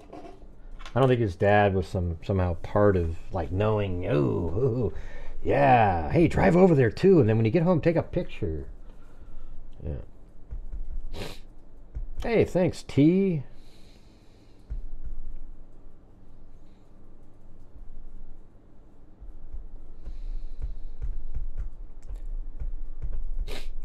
Yeah, but sometimes there's just conspiracies for the sake of having a conspiracy. That's what they do in the Proberger case. I mean, the Probergers do, I mean.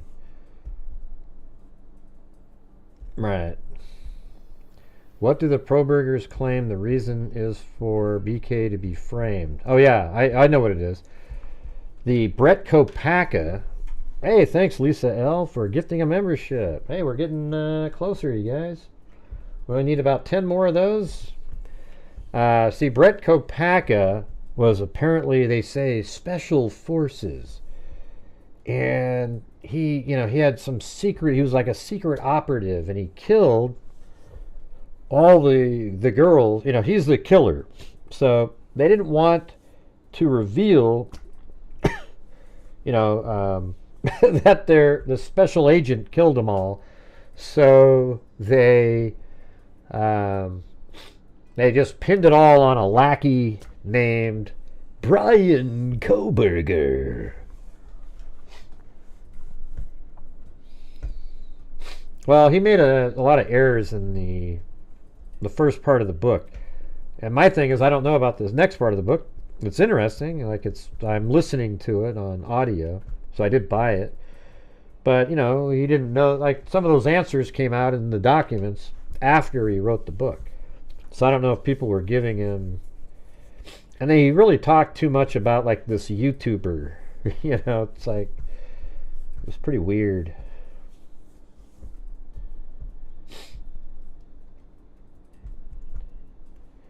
Oh, Jesus. And right out of the house, too. So we don't allow if you're coming in here to sell something, Layla. Let's see.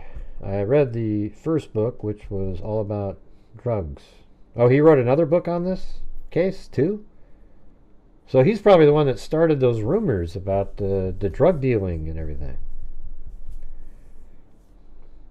I felt weird because I was on there with, various people that I've criticized. I don't criticize Mike King. I think he's cool, but like the first guests were, one of them was one of the ones that, I don't know. Maybe I'll just stop doing that and not care. I just...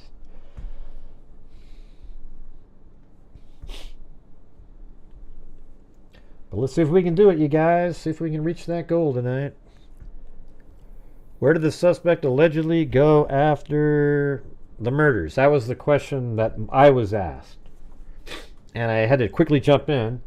So I think it's also important right after the murders. Well, the first thing he did was he went to his vehicle.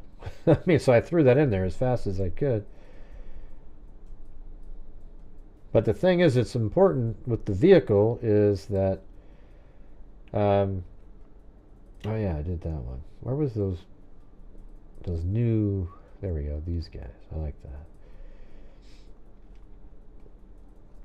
So when he's in the house, we just look at it logically right here. What happened here? Okay, well, you might think so, Juju Bean, but he seems okay on these shows and everything. There's just some crap in the past I have a struggle dealing with. Okay, Juju Bean? Stuff that you're probably not aware of. So if you look at the documents, or even the Dateline special, the dog was barking and the thud sound was like 4:17:50 something. Now, how long do you think Koberger would have stayed in the house after the dog started barking? Good evening, Leo. How long do you think? Well, I don't think you understand, because if you did, you wouldn't say what you just said. So, how long would Kohberger stay in the house with this dog barking? Do you think... Here's a good poll question. Let me end this one. So, 73% said yes, Zozo.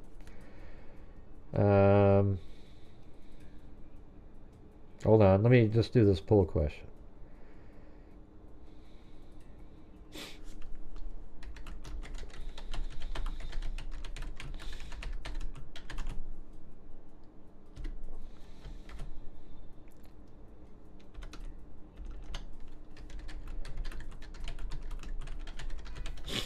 All right, here we go.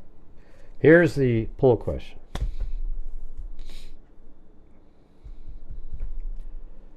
I want to know, is he leaving right then? I mean, the dog's barking, and is that why the dog's barking? I mean, I think it's like right then he's leaving the house. It's definitely not like 2 minutes or something. I don't know. It probably just wasn't barking all the way through. You know. So I don't think about stuff like that, because it doesn't, you know, you can spend all month wondering, like, oh, why wasn't it barking? It just does. It's not part of the case. It just isn't really going to be a relevant issue. The defense might. They'll probably try to make it into something. Okay, so is Kohberger leaving the house when the dog is barking? So the answer is, most people say yes, but what are the no's? When people are saying no, what's the no for?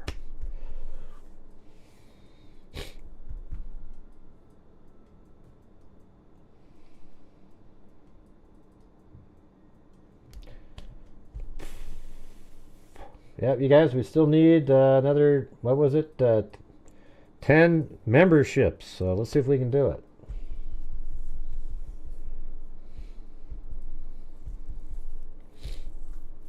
Got a lot of people. Seems like it should be pretty simple. Yeah, doesn't it make sense that they were leaving when the dog's barking? I mean, it's you know, or right at that time. It's like, you're not going to sit in that house for any time at all if a dog's barking. You're going to get the hell out of there right then. I mean, I guess if the dog started barking at 4:17, and then at late in the 4:17 hour, I mean minute, 4:17 and 50 seconds, it's still barking. That means you did hang out for a little bit of the barking time. But I think right after the thud and the barking, that's when he's leaving. Don't you think? Doesn't that make sense? Ah, Jesus.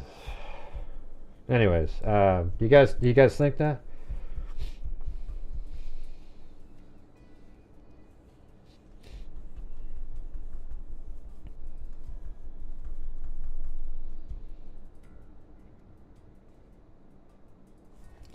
And do we have any coffees tonight either? I mean, this is just getting ludicrous.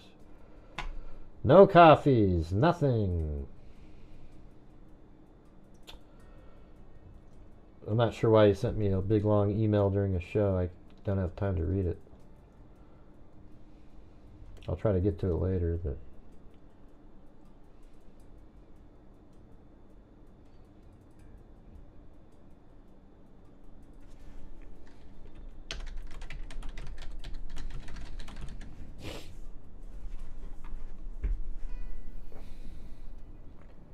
yeah. Well, that's something, you know, that's something we've talked about on the show. I brought up many times about the, let's see, I guess I'll end that one.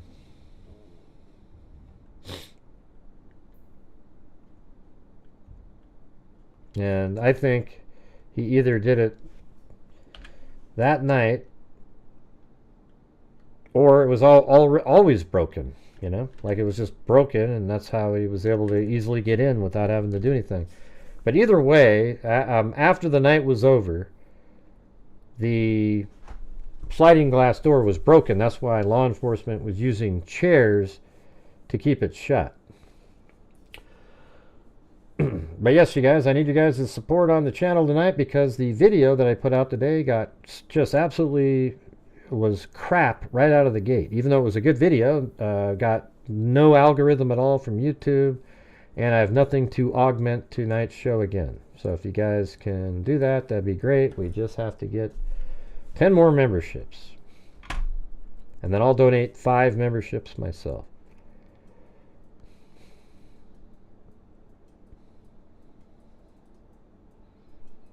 Yeah, who knows? I mean, either he broke it that night. Here's the thing is, Danny Rolling also purchased a K-bar knife, and he broke the sliding glass doors of his victims.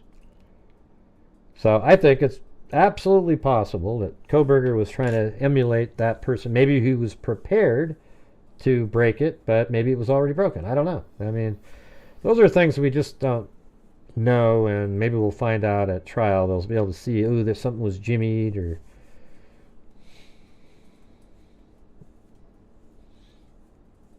yeah, it easily could have been broken. You know, college kids don't really care about stuff like that. They don't spend a lot of time fixing things like that. But the reason I was asking the question that I asked before about the dog barking is that when, if at, let's say 4:18, he's already heading out, and that's when he passes Dylan Mortensen. That means he makes it out onto the street here, probably at 4:18 and 15 seconds, where his car is. Or let's just make it 4:18 and 30 seconds. He makes it back to his car. And so that means a minute later is 4:19 and 30 seconds. A minute 30 is 4:20. And a minute, 2 minutes later is 4:20 and 30 seconds. So I would say that he spent at his car, because the car is seen speeding away at a high rate of speed at 4:20 and 47 seconds. That means the car took off at 4:40 or 4:20 and 41 or 2 seconds. Just took off. And so that means for 2 minutes, even though he was freaking out about this dog barking, and he wanted to get out of there. We know he wanted to get out of there because he wanted to get out of there at a high rate of speed. At 4:20 and 47 seconds, he's flying out of there. Just really flying. So that means he wanted to get out of there. But there was something else that was more important to getting out of there as fast as possible. And he knew it. And the reason he knew it is because he had learned it in his classes, that he could not risk bringing in the blood spatter and blood into that vehicle, exposing himself in the future. Okay, so he spent those 2 minutes removing the bloody items that he was wearing and the knife, taking it off from the inside out, putting it into a plastic bag, and then he took the hell off. All right, and so that's how I look at it. I think even though he wanted to get out of there as fast as possible, he risked leaving right away because that was more important.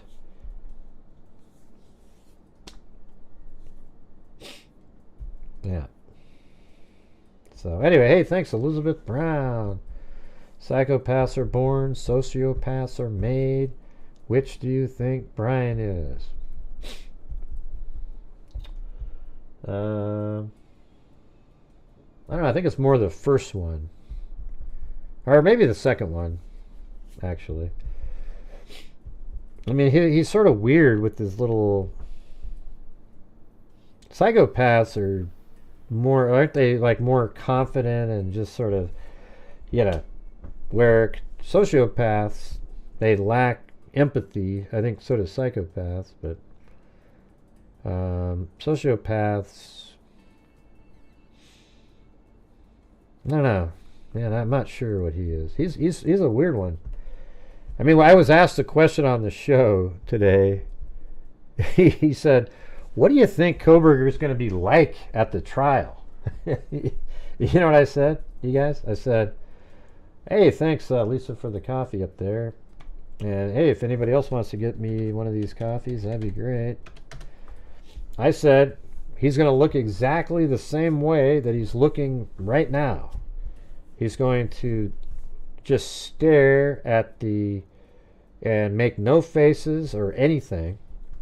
And we can, but I said, but there's one thing for sure, his eyebrows will be nice and trimmed.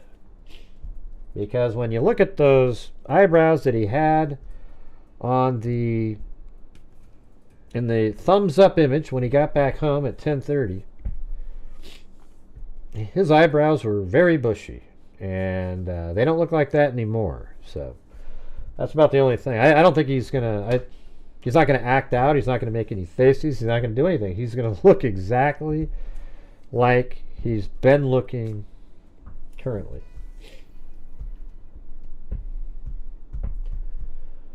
So let's see. What are we at here now? Yeah, I think we only need about 7 more channel memberships, you guys. And then I'll donate 5 myself.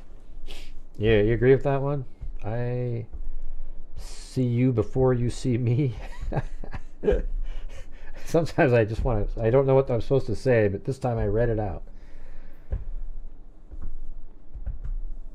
Yeah, definitely made sure that those were groomed. I also think the person knew that sliding door was broken already. Maybe. Definitely possible.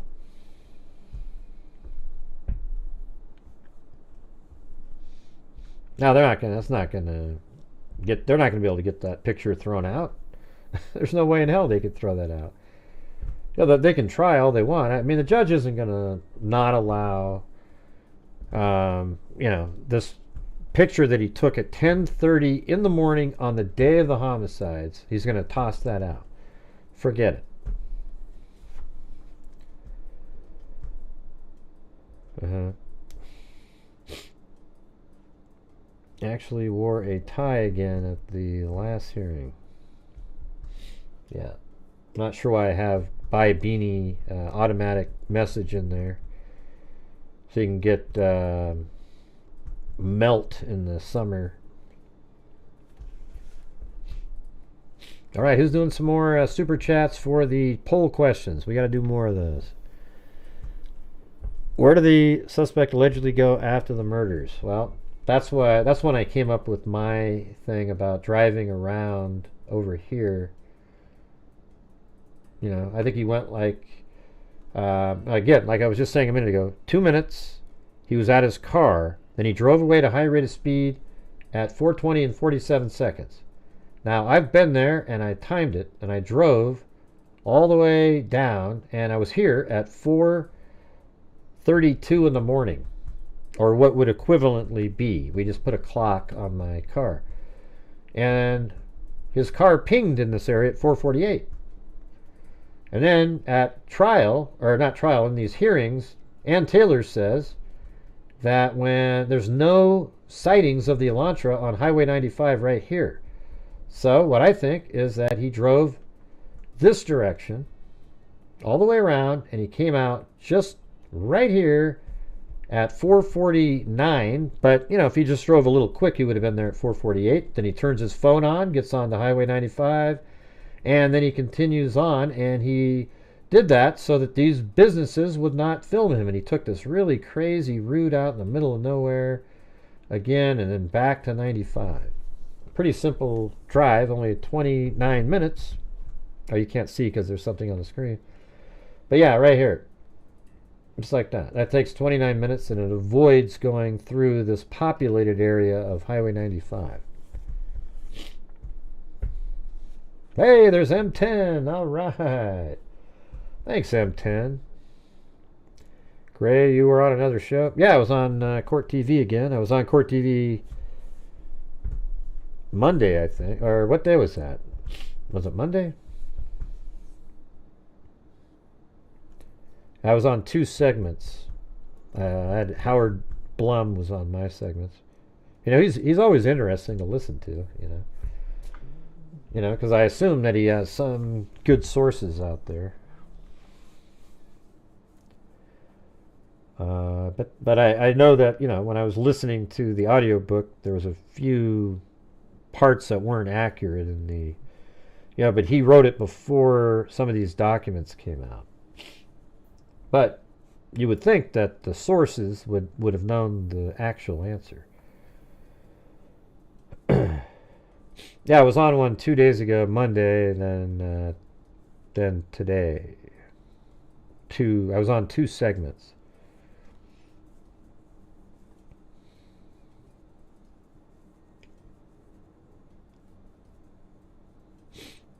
I also think it's interesting when he drove back. Remember when he drove back to Pennsylvania? I made a video really early on, I think in December or January of 2023, if I remember. It might have been, I mean, that's just my recollection, comparing him to Bundy. And, you know, Bundy moved from Pennsylvania to Washington. Bundy attacked college girls in Florida, you know, I mean, everywhere actually, but I mean, that's what he did a lot. You know, and these are off-campus sorority girls, sort of similar to him. The method, however, of killing wasn't like Bundy. Bundy would club people, like bludgeon them to death. Kohberger, however, killed them the same way Danny Rolling killed people, and even went to the sliding glass door. But then when he went home, Kohberger, he drove through a lot of the, almost like a reminiscing about Bundy. I mean, hell, he was going through, I mean, didn't he drive through Idaho and Colorado? And, you know, he was all over the place. I mean, Utah. I mean, yeah, he went through Utah, Colorado, etc. Not Idaho. I mean, that's where he started, but.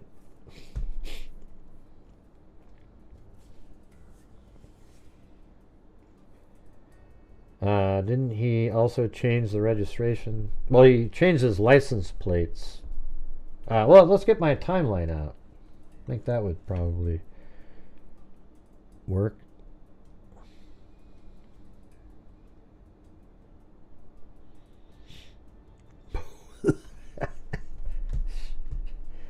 Let's see. Yeah. I think my timeline, this is going to be, we'll keep adding to it. Like during the trial, we'll just add to it all the time. Now, what was that question again?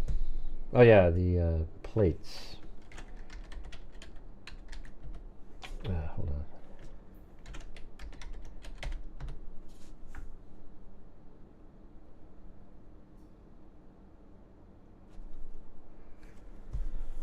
on. Oh, yeah, well, it's registered. I think the registration, though, involved getting plates. So look at this. He on the 18th, so just 5 days after the homicides, Kohberger registered his vehicle in Washington. And then 4 days after that, the user navigated on Amazon to pages related to deletion of account activity. Also looked to buy utility sheath and K-bar leather sheath. Now, who's out there looking for a nice sheath? Well, somebody who's missing one or wants another one for another reason.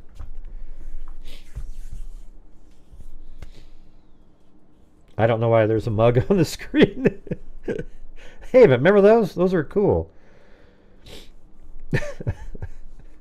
That was a cool mug, though. You remember that one? I don't know why that was on the screen. I don't even know why I have that one mug. That's so weird. Anyways, that was cool.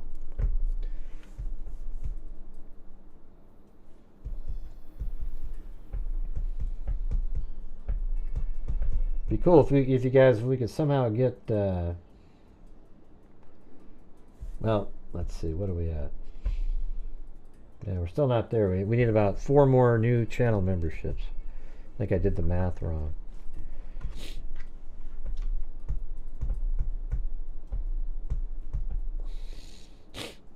Yeah, it's really cool mug.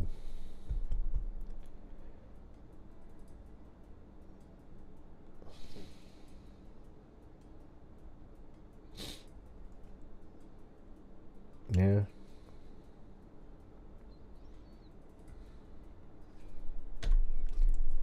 Victor's heading to Australia. Huh. Oh, look at that. M10. Wow, thanks, M10. Come on, the rest of you guys, let's get some support going in here tonight. See if we can make up a little bit of yesterday. I mean, that was, well, that's impossible. Yesterday I did 3 different live streams and just got wiped out. Let's see. So, welcome to Bart Madness, Hazel Eyes, Jen with 2 N's, Gloria W, and Jolene May.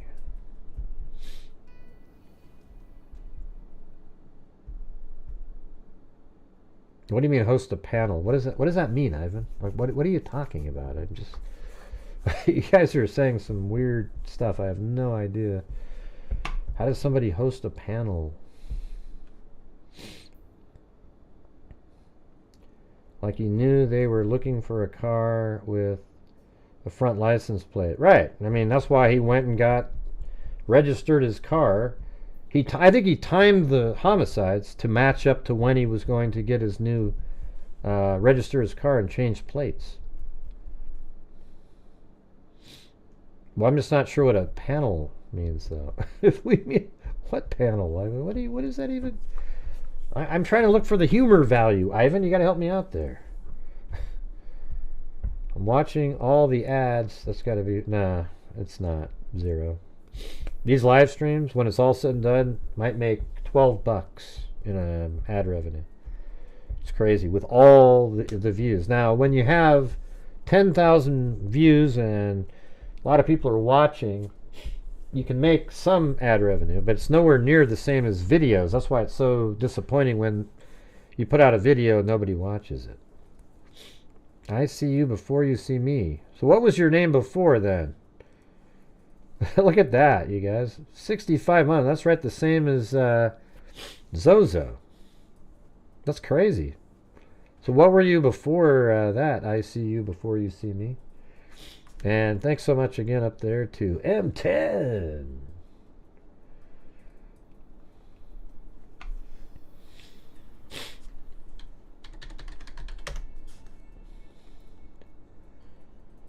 Come on, Ivan. You gotta work on that a little bit, all right? That's what I gotta do for your joke. Oh, you're a notorious Nance. Okay. All right.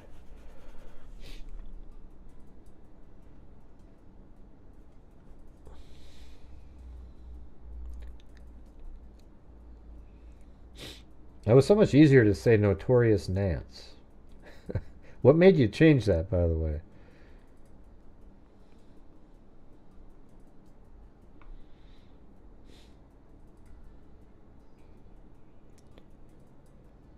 Let's see, I'm gonna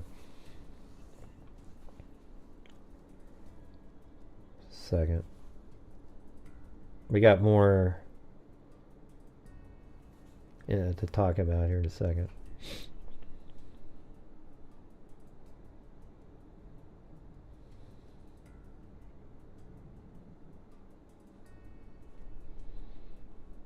There it is.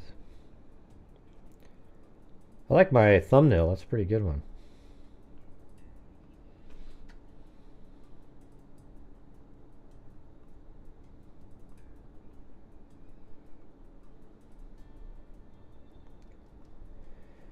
All right.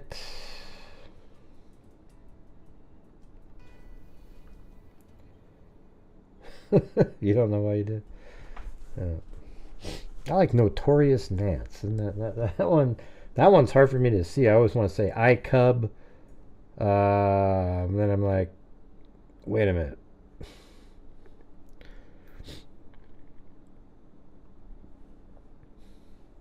All right, there we go. Look at that. Now see if we can get another 8 channel memberships from the rest of you guys. Sassy Graham, Florida, T-Bird, Katie, Crow, Nini, and Frumpy Girl.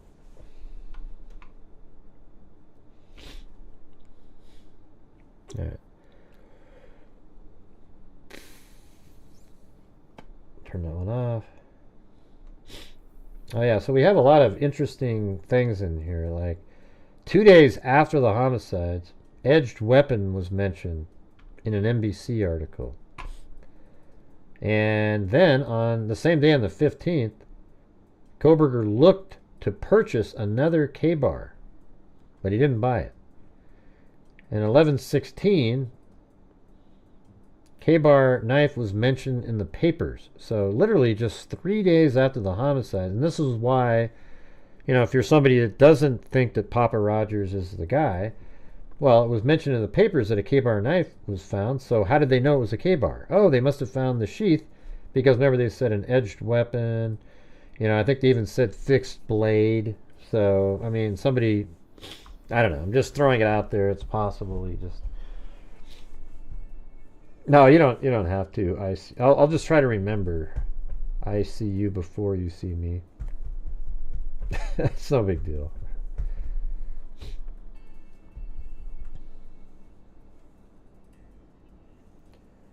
Be longer than Alex.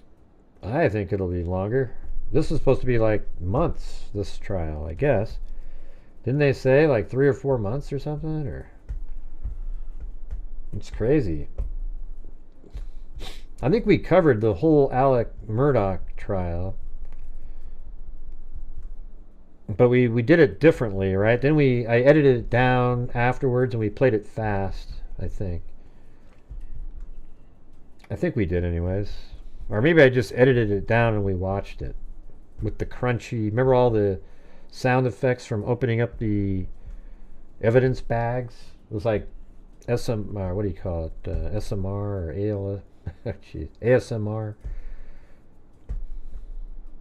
I don't even remember what the word is.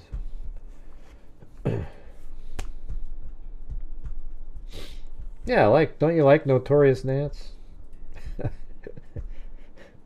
Yeah, you should. Do it. Come on, change it back for us. I see you before you see me.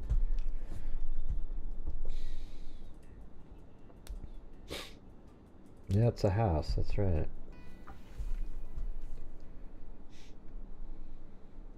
Oh yeah, so where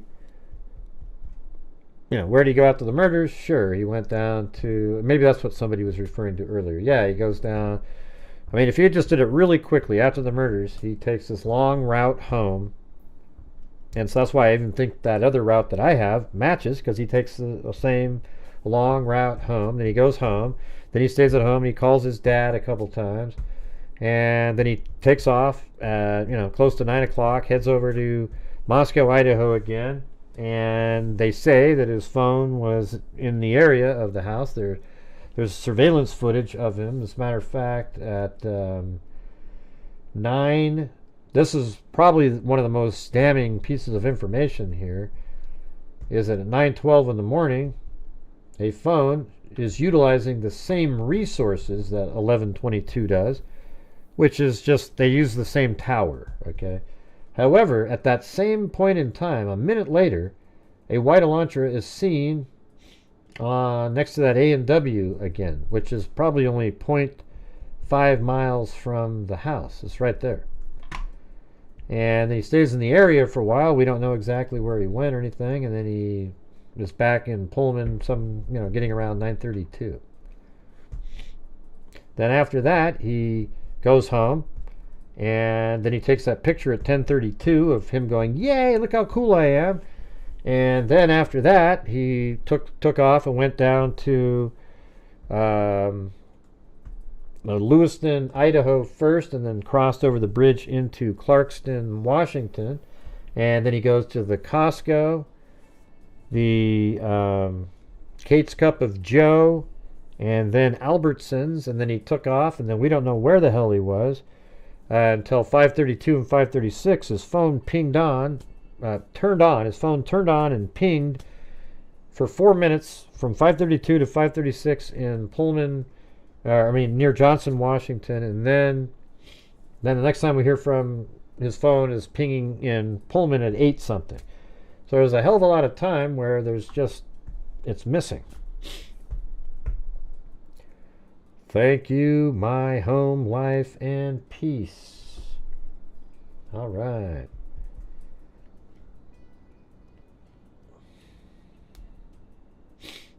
Let's see. So how was that for a quick recap of what he did that day?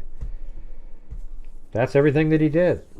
And the part that's interesting about going to Clarkston is that, so like here it is, when he's in Pullman, Washington, you do not see Brian Kohberger. You see a white Elantra, and you see his phone is pinging in the area. Then his phone is turned off at 2:53 a.m. Then suddenly, not suddenly, but 40 minutes later, maybe 35 minutes later, a vehicle is spotted on Indian Hills Drive at 326 in Moscow, Idaho.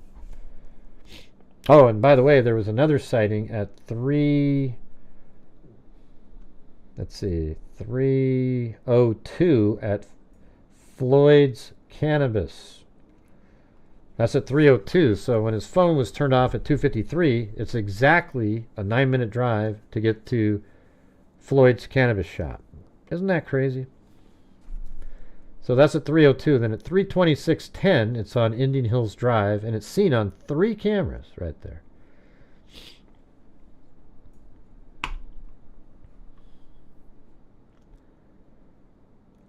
I don't know if it does. I can't even remember where I was going. What was it? I think I was reading. See, where did the suspect allegedly go after the murders? Yeah. Oh, yeah, and then I think I was trying to compare the times where... Oh, yeah, then he turned his phone off for this whole time frame. And that's why I was going. It's like, why is it important, the Clarkston and Lewiston? Is because, we never see Kohberger, but we have the phone and we have the suspect vehicle 1 multiple times in the same location, way after the murders and before the murders. So even at 9 in the morning, you have a white Elantra and you have Kohberger's phone, but you don't see him.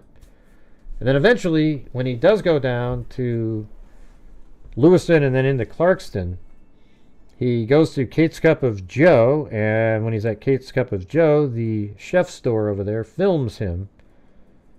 Films the white Elantra, and his phone pings right there too. So now they're saying, okay, here we are again. We have the white Elantra, and we have Kohberger's phone. They're in the same area. We still can't see Kohberger yet. Then right after that, he drives down to Albertsons, where an individual gets out, and the person is Brian Kohberger, who got out of the white Elantra.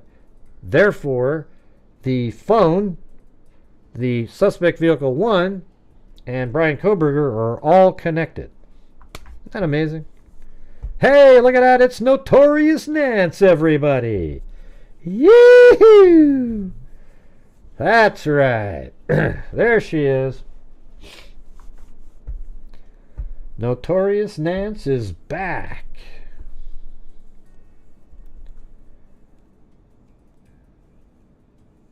What do you mean? I'm not sure what you're talking about, Zozo. Don't say, what? I don't know what you mean. Why do you think there's no searches for the items that have been made public since the warrants? I don't know. How do you know there hasn't? I mean, what items? I'm not sure what you're referring to there. Yeah, and he wasn't able to get into Costco. But that's not really relevant to... I think that what they're doing is just showing that suspect vehicle 1, his phone, the same thing that they'd been tracking, and now Kohberger gets out of the vehicle. So what are you going to say? Is that suspect vehicle 1 and Kohberger's phone was stolen by somebody else and used at night. And then they gave it back to him the next day, and then he... Yeah, okay.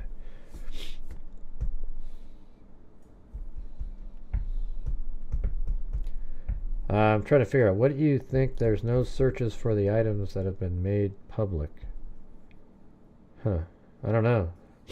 I mean, I think they probably have looked for some of it, but I don't know which items you're referring to specifically.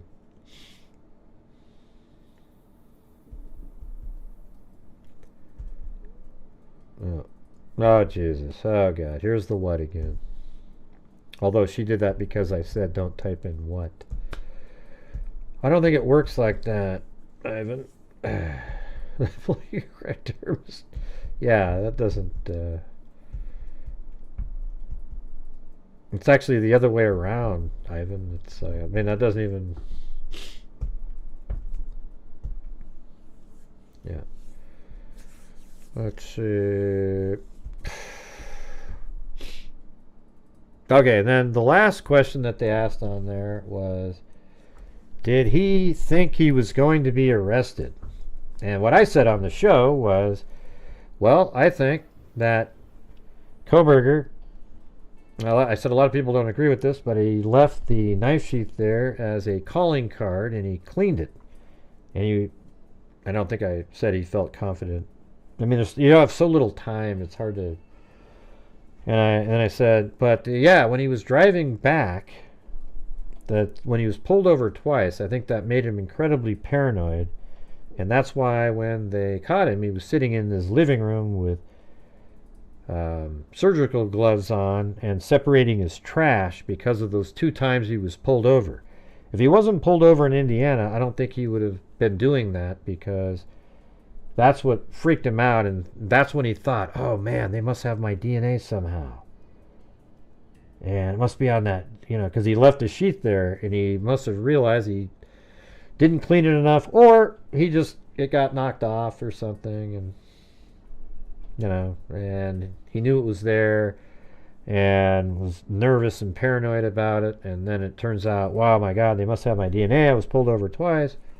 I want to know the truth behind that. How about that's a good poll question?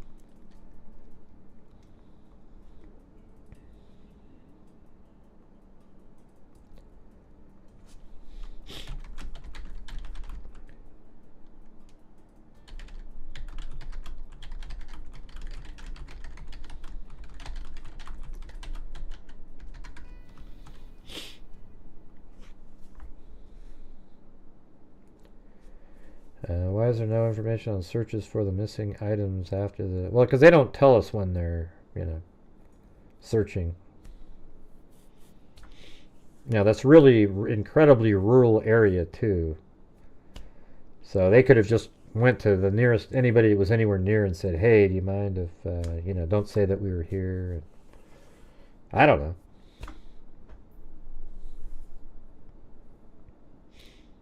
And maybe it's just almost impossible to try to find something like that. Hey, thanks, Florence White.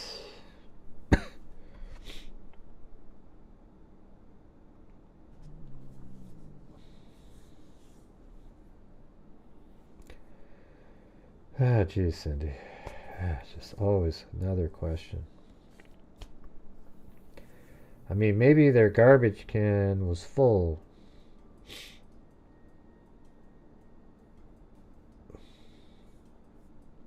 Thank you for gifting that, though, Florence.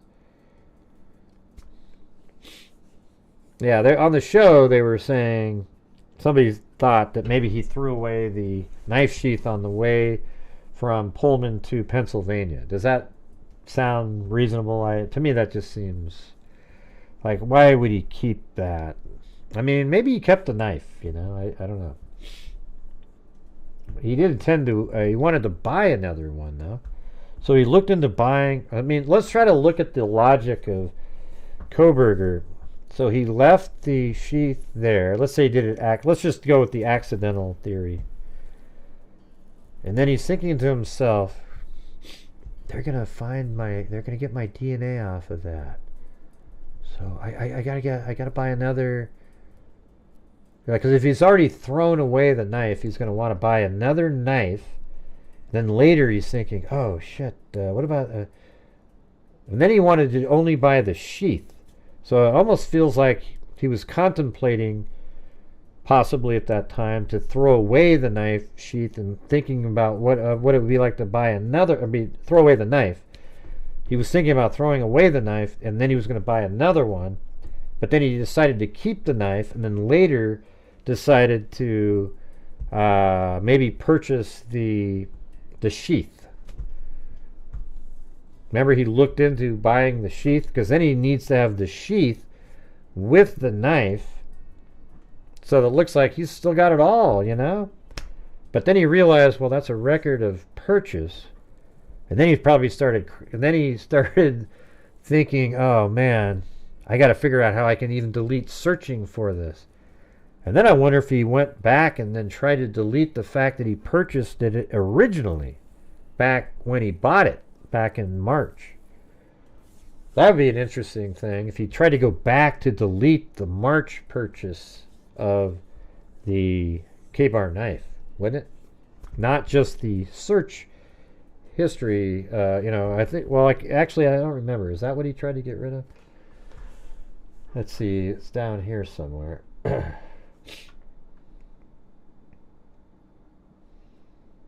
So, yeah, the user navigated to pages related to the deletion of account activity. So that could have encompassed that, the original purchase, and then he was going to buy another sheath. However, that would imply that he still has the knife itself, because he would have to produce that if investigators asked him questions. And then up here, though, he looked into purchasing. So that was on the 15th, and then this 7 days later is when he tried to buy the. And then right here on December 6th, on Amazon, he almost purchased a K-bar knife.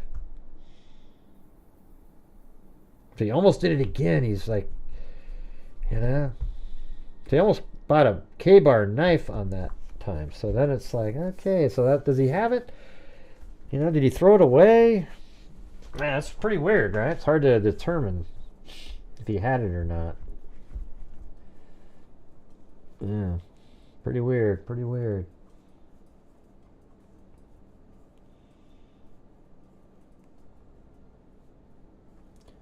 I think we just need one more membership to round everything up. Did he think he was going to get arrested? What do you guys think about that? Oh, I'll do a poll just on that one. Do you think that 2 times he was pulled over was just random? No, 60%. It's kind of odd that there's 41% that think that it is random. I mean, it might very well be random. That's what they're saying. But my God. Have any of you in your life been pulled over twice in like within an hour of each other? I mean, I think it was less than that. It was like minutes. Just by 2 different cops observing something else. I just feel like that is... Here, let's do it.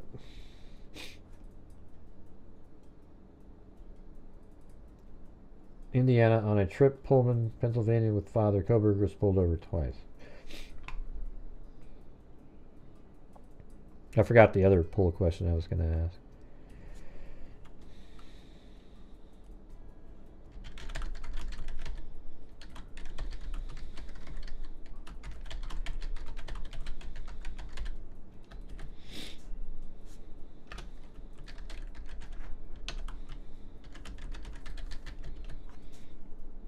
All right, let's do that. I just want to see. The numbers that say yes are going to be the trolls. Okay, that's how you can get the percentage of trolls.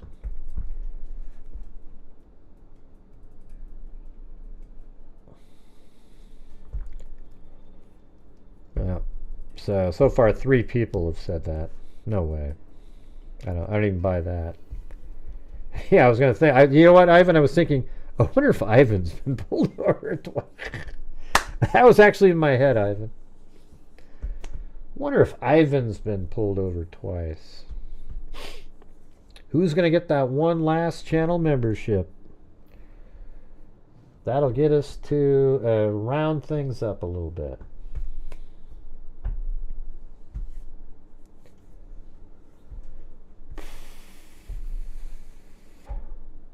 Well, thanks, Esther. Yeah, so far, 6 trolls have said yes. So think about that. And then add all the other elements. Okay, he's just committed, weeks before, a quadruple homicide, and then he gets pulled over twice.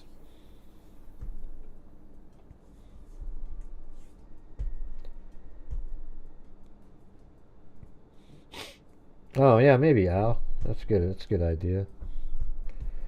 Maybe his attempt to purchase a new sheath was more to allay family members' suspicions than for the sake of investigators. Yeah, because when he got home, you know, they said, well, where's your sheath? That's right here. Look, see? Yeah, we just need one more membership. That's right. Where is it?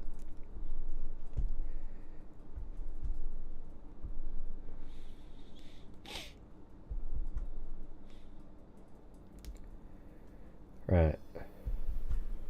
And the reason for the stops were not common either. Yeah, following too close, you know.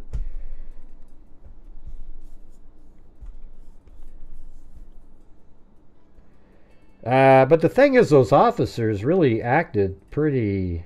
Hey, wow, thanks, Georgina Stoliker. It's in the back of the net. Georgina Stoliker. Hey, thanks so much, Georgina Stoliker. And look at that, there's Suzef, so he did better. Very cool. Thanks, you guys.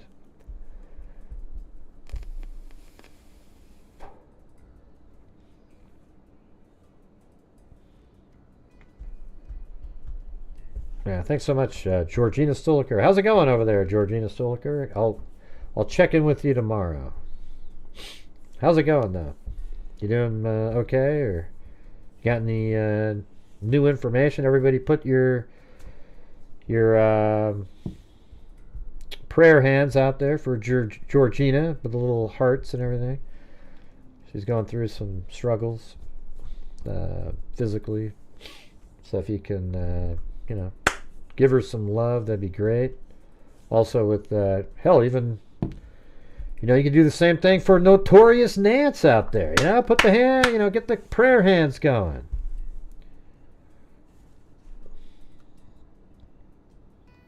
Oh yeah, well, I guess I just saw that. That's weird. I didn't even see what you typed in, Notorious Nance, but I was thinking of that anyways. Wasn't that weird? Well, good luck tomorrow, Notorious Nance. Let me know. Send me a text message. Let me know how it goes. She's going to give us, me and Chris, a bunch of apples. Hopefully there's some, what do you call it? Honey Crisp, she said. Do you guys remember when Honey Crisp first came out? They were so sensitive. I mean, you could have a moth land on it and it would bruise. But they've somehow fixed that. I always wonder what you know, like, how did you do that? You know, what was it that you put in there that changed it a little bit? I request cigarette emojis before prayer hands, but it's all good. I don't know. I think in your situation you need the prayer hand. Cigarettes isn't really gonna.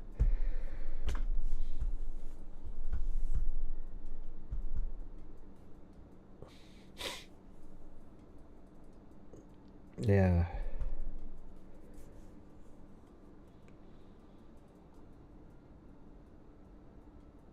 I think Honeycrisp are so good. They just have to be the right one, like I don't know, if you get them and then you keep them in your fridge for a week or two, then they're just perfect. Ah, God, they're just...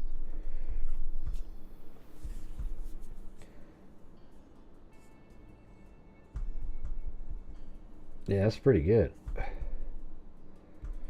You need levity? Okay. All right, here we go.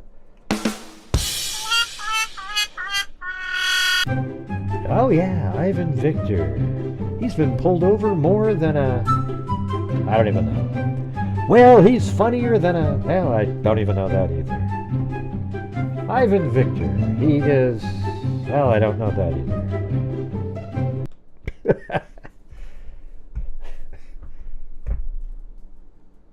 Yeah. These are old trees. We'll see what kind they are in a few months. All right. Yeah, they are pretty... Well, they're not that bad. They used to be way more, right? Those Honeycrisp, they were sort of like gold, you know?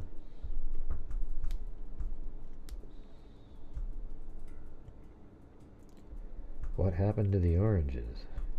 I don't know. All right, Ivan. Cool, dude. Yeah, here's a crazy story. So remember, I bought my son for Christmas like a kayak. It's called a real yak kayak, where you can break it in half. Like you can put it together, and it has pedals. I mean, it's really cool, but it can fit into like the back of a SUV or something. So we got that one, but every time we'd use it together, he'd be out there, and the pedal would go. And then we went to this lake, and as far away as you could possibly get, the pedal broke off. And whoever put the original pedal and screwed it in didn't get the threads in right. And it kept grinding away, and there was all these metal shards on the ground, and he broke it. And then we couldn't really figure out what to do, so he actually pedaled in with his hands. Using the pedals, he kind of started grinding it like those exercise machines. And he was able to go like 2 miles an hour. The damn thing actually worked. It was crazy. But then I got a hold of the customer service, and they were pretty good about, okay, we'll send you a new arm and a pedal. And I guess it got shipped from China, like directly, and it got here in 6 days. But I was thinking, oh man, it's not going to show up. Watch it. Somehow they'll say it was delivered, and lo and behold, that's exactly what happened. They said, hey, Gray, it's there. It's delivered at your front porch. I go outside. I look all around. Don't see a damn thing. Don't see it at all. Looked all over the place. No pedal. Nothing. Not a package. Not a damn thing. And then they sent me a picture of it. They go, look, we put it right here. And they show them putting it into the mailbox. And then I'm saying to myself, why do you say you put it on the porch if you put it in the mailbox? We don't look at the mailbox every single day, right? I mean, who would even think of looking in the mailbox if the delivery thing says, hey, we put it on your porch? Anyways, we did get it. And so now he's back up and running again. All right. What the heck? Georgina Stoliker? Come on. That's 5 more of those. Oh, come on. That's so nice of you. So we got Sasha McLean, Chris 10, Lockbox, FMR2K. Oh, and the old Ivy Rose that used to be here a long time ago. Yeah. So, did he think he was going to be arrested? No. Okay. But I guess that's kind of a bad question, because it's like, when, right? How about this one?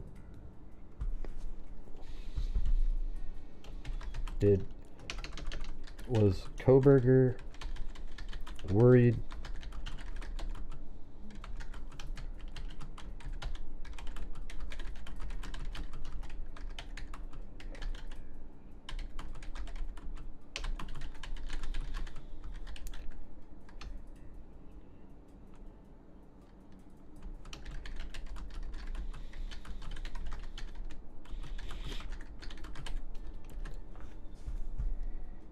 I think he'd touch the knife.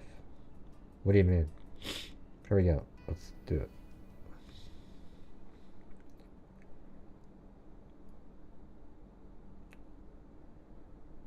Was Kohberger worried about his DNA being found on the sheath when he realized he lost it? See, that's one of those interesting ones, right?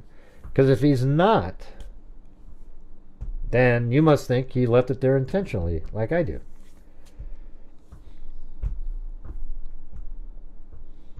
Or do you think he spent time cleaning the sheath before going there on the off chance he might lose it?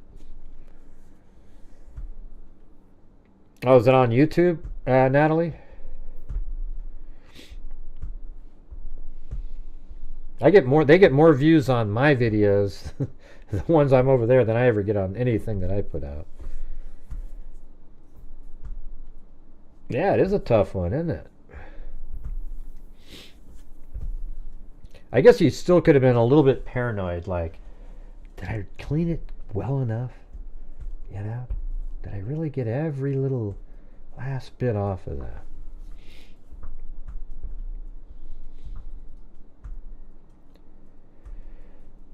Yeah. See, I mean, I could just see how that would have worked.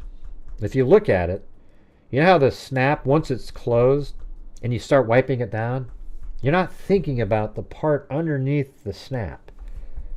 You're just sort of like cleaning it all down. You get all the outside, you're washing it and all this. But you didn't clean the little under part of the snap. And I think that's where, you know, he was probably like, I cleaned it so perfectly. And then he's like, oh, once the probable cause came out, he's like, oh, the bottom of the snap, I forgot. Ah, shit. I was at Wawaway Park, looking at stars, everybody, don't mind me. Couldn't have been me. It must have been Brent Kopaka, who borrowed my knife sheath for a little bit. And the knife. Of course, I'm going to go ahead and buy another one. Poll. If Ivan called Gray for bail, would he post it? I don't know. I might. I guess it kind of just depends on what it was. I don't know if I would. I think I probably would, Ivan. I mean, if it was like 10 grand, probably not. I mean, Jesus. What would it be for, Ivan? Tell me what the offense would be. Let's do that first. I don't see why the sheath is there without someone placing it there. Right, exactly. He should have had the sheath like in a place that it's not going to be falling off, but also it's underneath the quilt. You know, isn't that a little bit strange? I mean, it's underneath the quilt. How did it get there? You're in this sort of struggle, and all of a sudden it goes underneath the quilt. It seems like you would place it there, waiting for them to find it.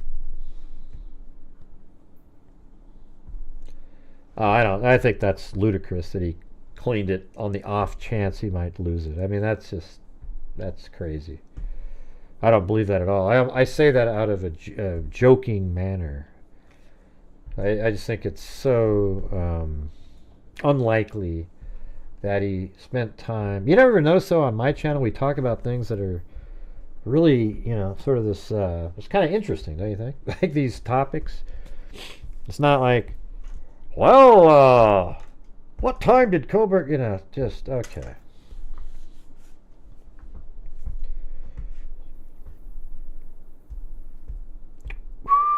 Wish I could have seen Vinny's reaction when you talked about the sheath. I could imagine him being impressed by your sheath. I know, they didn't have his face on the screen at the time, right? Yeah. I mean, the sheath theory, I think they should also be interested in the 16 minutes of missing time. And, you know, it's not necessarily missing if he took that longer route. It's just that you can't account for it in the state's theory. You see? The state's theory is he drove directly down Highway 95.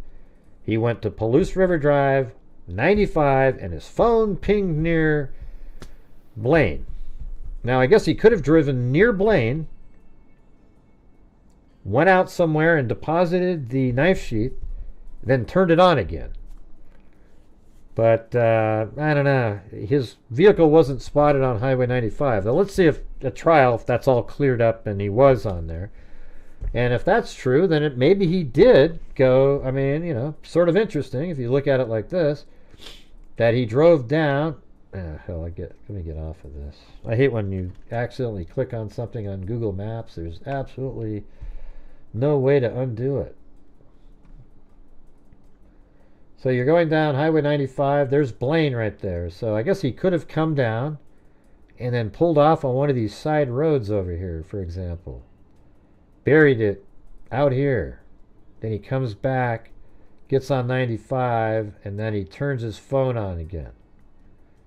But he took 15 minutes off the side of 95. I'm not sure why, but I hadn't thought of that one. I guess that's a possibility. If it turns out that his vehicle, they can explain here why his vehicle wasn't spotted, and they really believe he drove down Highway 95. There's Blaine. There's two cell towers right over here. And then maybe he took, that would be the one that would make sense. Like this little road right here, Jacksha Road. And then came down, and then somewhere out here even. You could have even gotten out to this place out here and look how crazy this is, you guys. I mean, it's really cool looking when you're driving out here, but somewhere out there, and he deposited it in the middle of the night.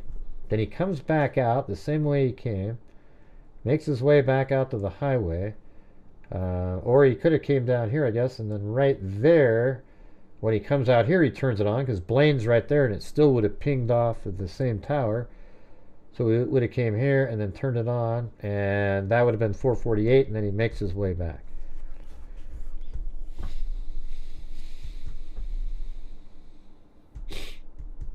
Yeah, I'm not sure when I'll be on again. I was on 2 segments, though. Did you think they were...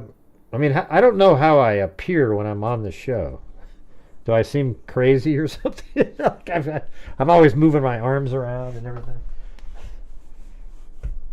I guess they keep having me back, so it must not be that nutty, you know. Why does he have to be 95 to ping that tower? No, it could be like 3 miles away. Yeah, it's just 3 miles, so it's like near there. I have it all mapped out. I've gone over it a million times. You always got the people coming in just, cold, never watching my channel before. Here, let's see. I'll go like this. So here's the other route. There was another route that I came up with like this, and this one works too. It comes down here because he cuts across right through this crazy area there. But Blaine is right there, and there's a cell tower right here, and then I think there's one here for sure. And so inside of that circle is a 3-mile radius, and it could be inside of that. But there's multiple other towers that once he gets closer to the other tower, they pick it up, right? So there's a tower here, there's a tower there, there, all these towers. I went out and, on Google Earth and using different programs out there, was able to find where all these different towers are, and that's how they were able to track him. I'm not sure this one ever played in, but I think this one, and this one, and this one, and this one here on Bald Butte, that might have picked up the... I'm really curious to know, at 5:32 in the evening to 5:36 when his phone turned on, was it this tower? Like, was it east of Johnson, Washington, or did it come by right here again? It's interesting that law enforcement says that the 5:32 and the 5:36 ping are consistent with where he was in the hours, the hour after the homicide, something like that. It's pretty weird, isn't it? Oh yeah, well, what about, did you see me on the other show? I mean, I thought I did better on the first Monday show. Yeah, well, there's a lot of stuff that, I mean, we've gone over so much stuff in this case that a lot of people aren't even aware of. They'll probably find out about a lot of it. I bet if you're watching the trial on my channel, you go, oh, yep, we knew about that. Or, oh yeah, that's exactly what we were thinking, or blah, blah, blah. There's going to be a lot of that.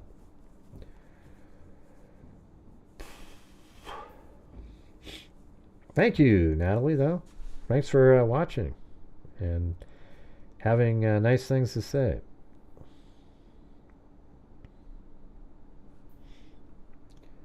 Yeah, no, it's absolutely crazy out there. I mean, you guys have seen my videos out there. Let me see if I can find the route back one. We'll just kind of skip around. Unfortunately, whenever you make a longer video, even though it's filled with just, wow, that's crazy, nobody watches it. Kind of sucks. I don't know why, man. It's just, man, why take the time, I guess.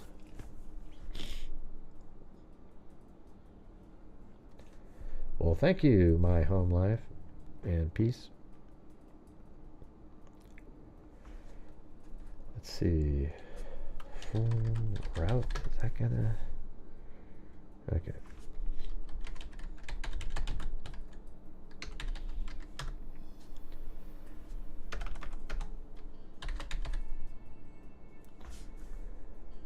Koberger, there it is. Got it. Saw him, and then when he's driving up, see, look at this. I mean, this video is an hour and 1 minute long, and guess what? It's exactly the trip home. Yeah, but the only reason it's an hour. What was interesting on tonight's show is the guy that works for CourtTV who drove out there on the same thing that I did here. He goes, yeah, like 50 minutes to an hour it took me. And see, that's where it's interesting, right? Because if you leave at 4:20 and it's an hour, you would have got back to Pullman at, or 50 minutes or an hour, you would have been there at 5:20 or 5, let's see. If it was an hour, it'd been 5:20, but if it was 50 minutes, it would have been, but that route's much longer because he went down to Janice and all the other places. He didn't cut across like I did, but you're still short.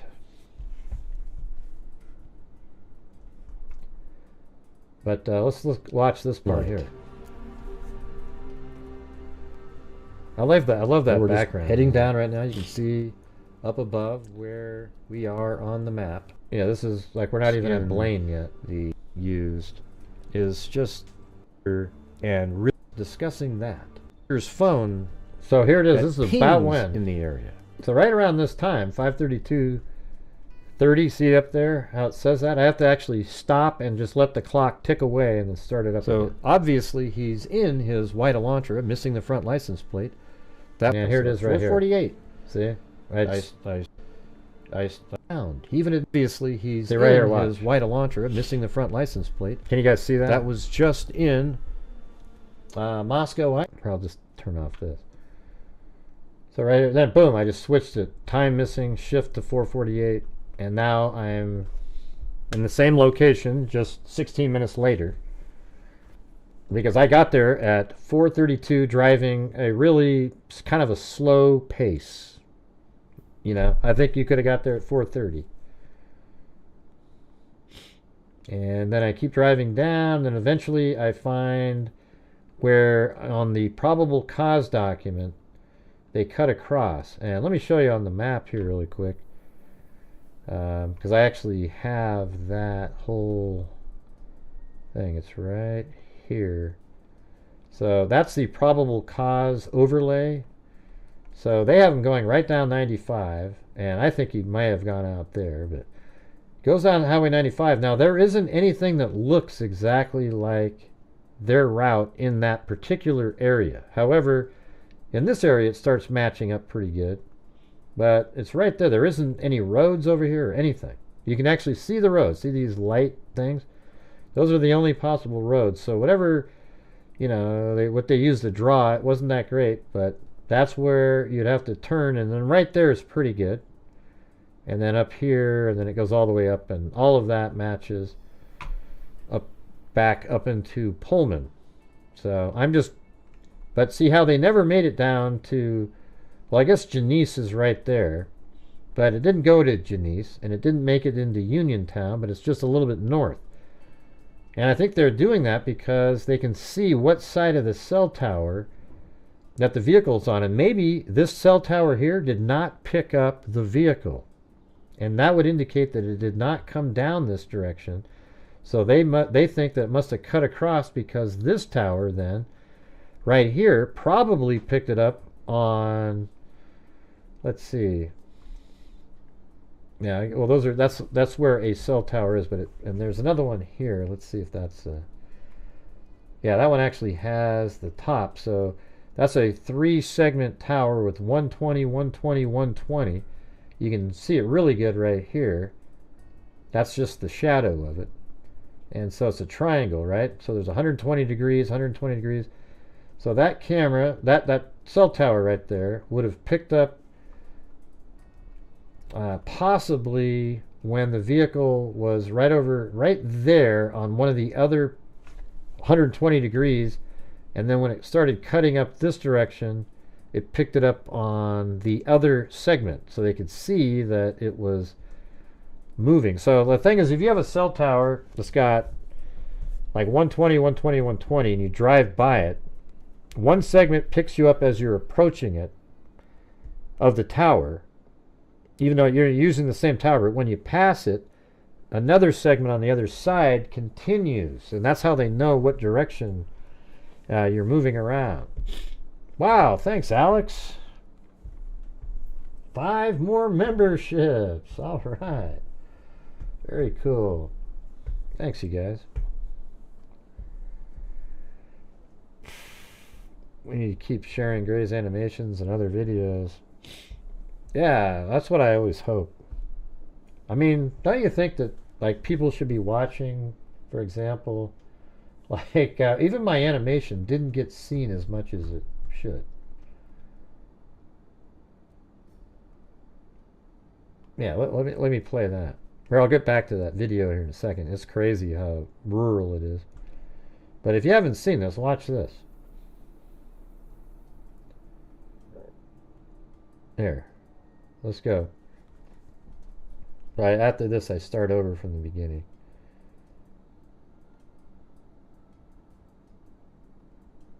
I think I do. Or maybe it's...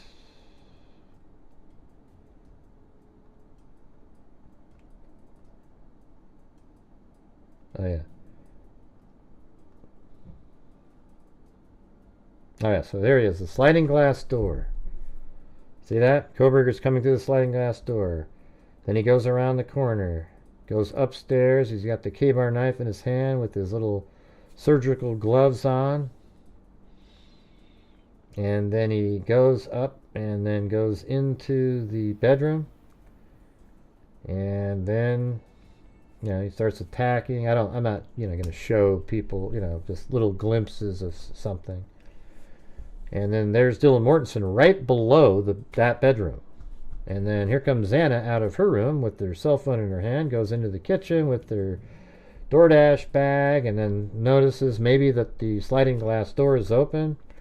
Then there's Dylan Mortensen still listening to all the crazy sounds, and she's looking at that. And then there's still fighting going on because Kaylee Gonzalez is fighting Kohberger up there, and she hears the sound. Then she goes upstairs to see what the hell's going on. This matches what the Dateline. And there's still more fighting going on. So she comes up with her cell phone. And then there's more sound. And Dylan's kind of like, what the hell's going on? I'm just kind of showing more action. Obviously, Xana would have been able to make it farther than that. Or further than that. And then she sees him and is like, oh man, backs up. And then she starts going down the stairs, kind of running down the stairs. And then here he comes like a psycho. And he comes running down the stairs after Xana. And there she is running into the living room, and there is Koberger, and then he chases her into the room, and that's when Dylan opens her door hearing a whimpering sound, like crying, like what the hell's going on? Then she shuts her door again, and these people, they're fighting. You know, Xana's trying to fight for her life in there, and then he thinks he killed her, and then Dylan sits down on her bed. I'm not sure what happened to her hair right there, but and then right there he's cutting Ethan, and then he also cuts his legs and everything, you know, and then, hell, they say he sat down in a chair for a little bit, so maybe he's like, after he thinks he's killed everybody now. And he's sitting there, and then he gets up, and then maybe he goes into the bathroom over here. Because they say there's signs, the defense says there's signs that he cleaned up. So maybe he's in the bathroom, and he's, like, cleaning something, wiping something down, don't really know. And then at this time, he hears Xana say something like, you know, she starts getting up. See, like, he didn't actually kill her. So she's starting to get up, and he comes out and notices that, says, hey, it's okay, I'm here to help. And then he kills her, she falls down, and then he turns around, and now he's exiting the house. And he goes around the corner here, and then Dylan Mortensen opens her door to look out, and I'll probably repost this right around the time the trial starts, but yeah, right there. And see, then you see the bushy eyebrows in that shot. And then he goes out the sliding glass door, and then he takes off.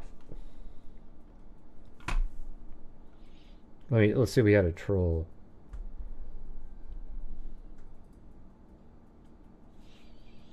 You know, it's a worse human, Luz Theron, you. You're a horrendous person for typing in what you typed in. Okay? You're an embarrassment to mankind. All right. Let's see. Let's go back to the YouTube, this video here. When we finally cut across. So look at this. After we finally, I get to the right road finally. Look how wild this road is here. What's going on with the, oh, it's only at 360. Hold on. There we go. Hell of a lot clearer. It was on 360. But look what it looks like out there, you guys. I mean, there isn't a damn thing on that drive across that he's apparently that he took. And you can see the time up there. We're currently at 4:54. You know, 4:48 is when the vehicle was near Blaine.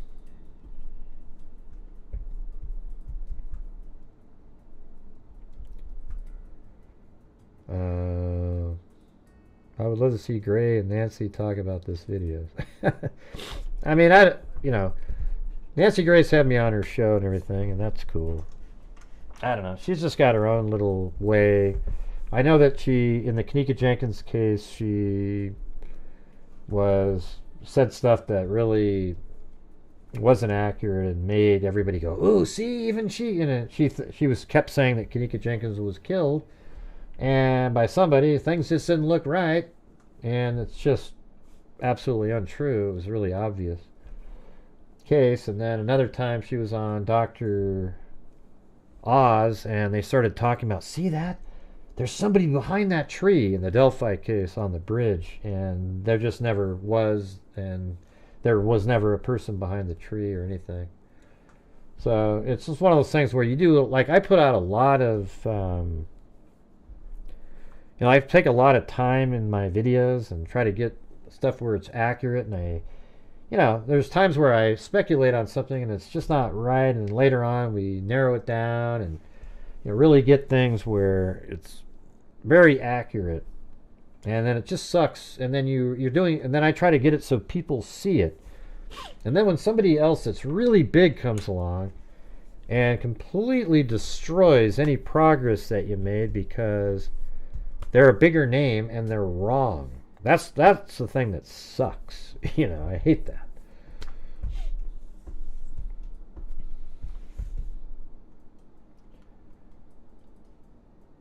Yeah, we got Lisa Valenzuela. We only got one coffee tonight, you guys. Jesus, what happened? The coffees are just dwindling and dwindling. Hey, thanks, Buckeye in Kansas. What did you think of it? I mean, I always feel like I need more time. I got more stuff I wanted to say. He gave me quite a bit of time on the first one, and even the last one. But thank you. Have you ever watched my show before? Let's see. But isn't this crazy out here? I think this is right where a dog comes running out. Watch this. I think it's right around here. On the left. Maybe that's not it. At one point a dog... Wait, there was a cat running over there. Comes running out in the street.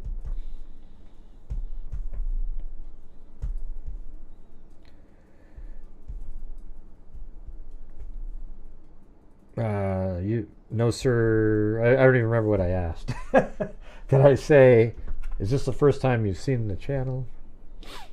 Oh, you came here because of that. Oh, cool. Nice.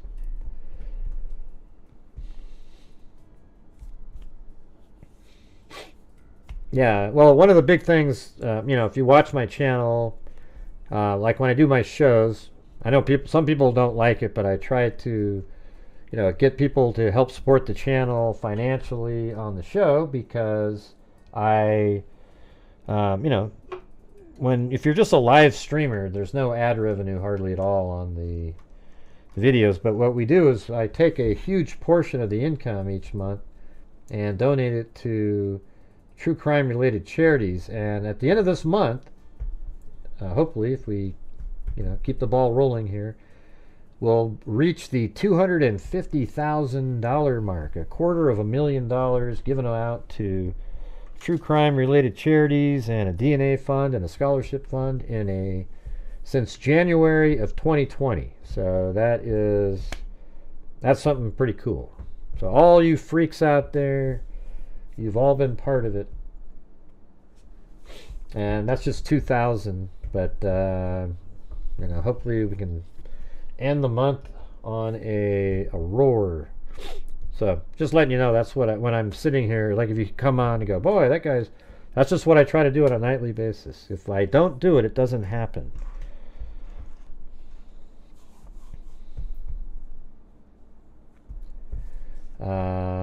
What happened up here? Did somebody make another crazy comment?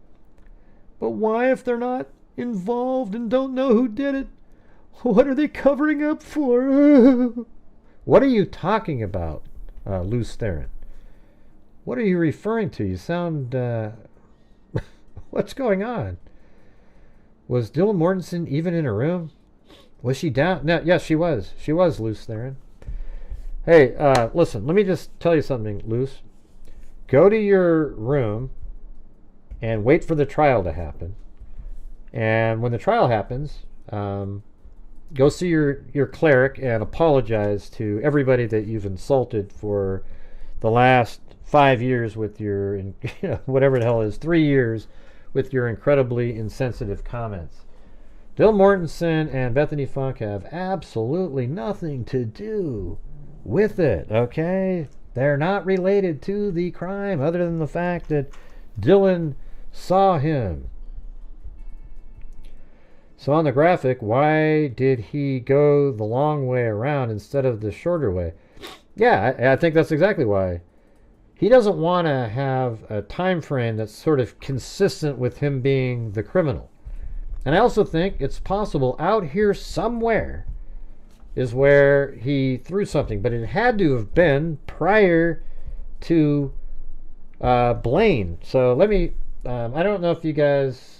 Are we all... Yeah, we're still way out in the middle of nowhere. Driving out here. Now this street at least is paved. But here's the thing is, the 16 minutes of unaccounted for time is in this area right here. Okay? It's over here. Because after that, when you just drive at a normal rate, you get right to Johnson... Washington over here at exactly the time that's on the probable cause document. It's crazy. Right here at 5:25 I basically pull right into there. I mean, it's crazy. Right? So the time, and it's not just that being the reason, it's just that I drove this and I got here at 3:32. 4:48 is when the document says his phone pinged here. They say that he drove right down this road.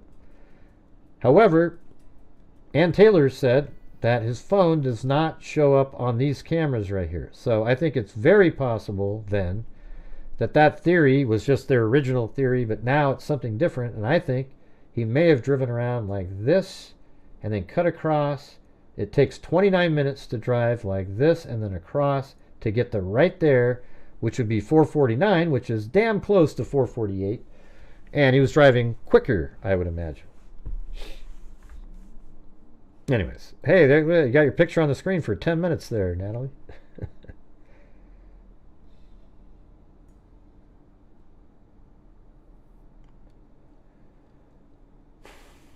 I gotta get back to the video. All right, so it's still driving around, just total gravel roads in the middle of nowhere.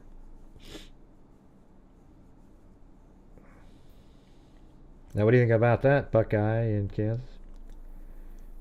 Yeah, there's no cameras out there, and I think it's even more, if you combine with what I just showed and why, then there's even less cameras.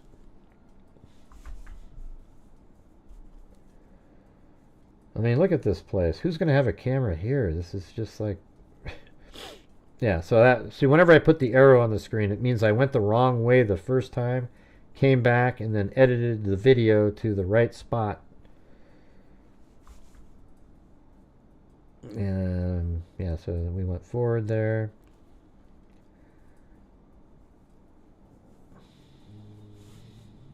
God, my stomach's just... BK is toast.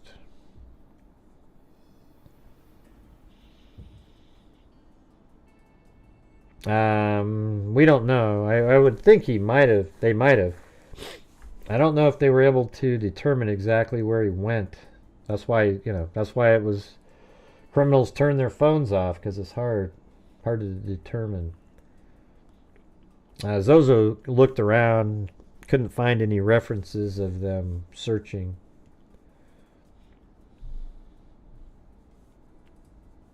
But look at out here, you guys. I mean, let me just say this. If he was out here with his cell phone, let's say it was off, but at this point it was on. But if it was an area like this, you could just pull over right there, dig a hole 4 inches wide, a foot deep, put the knife in, put a rock on top of it, cover it with dirt again, and nobody's ever going to find that. I mean, it's just never going to be found ever.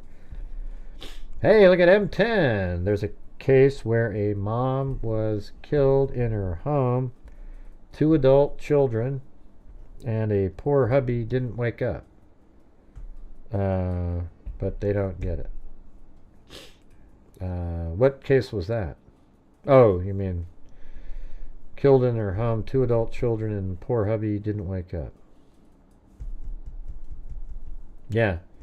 Oh, I see what you're saying. Yeah, I mean, there's lots of cases like that. And I think Ethan was just, he had a lot to drink that night and probably passed out. When I say passed out, I don't mean like literally passed out, but he went to sleep and he was just out, and he didn't wake up.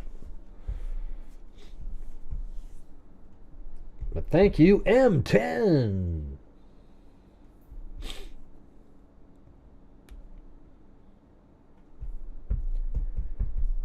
Yeah, but this is that route. Isn't this crazy, though, you guys? Look at this. Middle of nowhere. Really cool looking.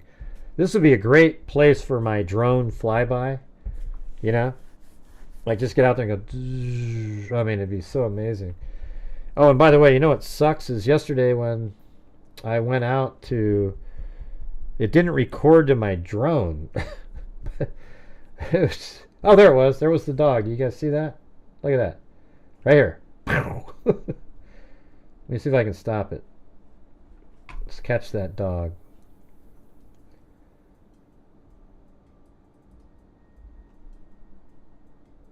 Right there.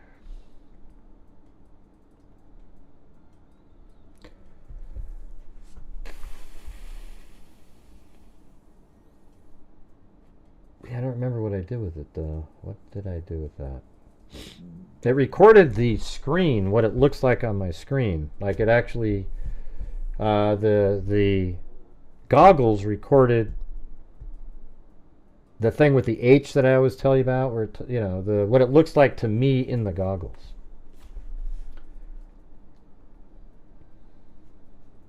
Let's see, where did I put that?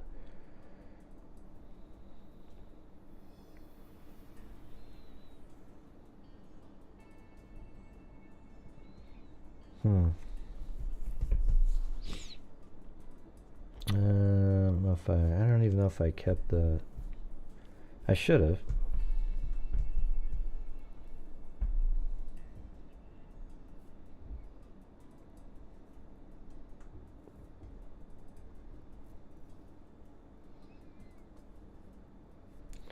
Oh, you guys want to see the?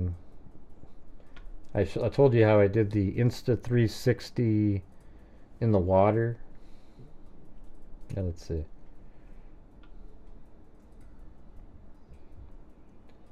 So this is the 360, but see how it's like really messed up right there? See that? That's not really good, but that's because it has a case on it. And then once you put the case in the water, then it doesn't have that anymore. But look, see, I put it under the water. It worked pretty good, I thought. See, look how clear that is underwater with the stick. I did see a little fish in there. Yeah, I think they do have drones like that, like LiDAR stuff that can.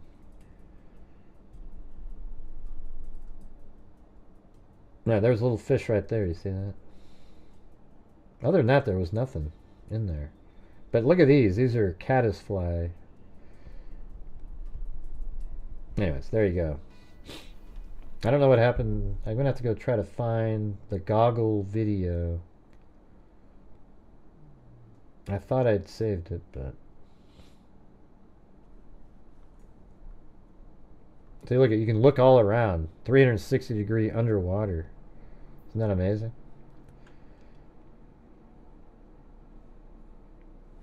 I can make it full screen, too. Look.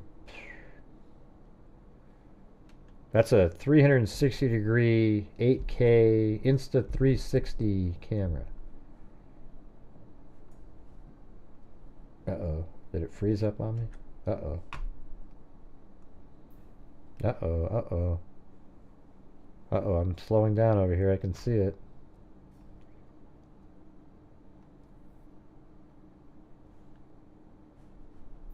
Is it still working? I think something happened.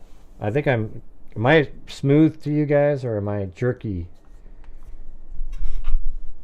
This is such a huge file. There you go. Oh man, okay.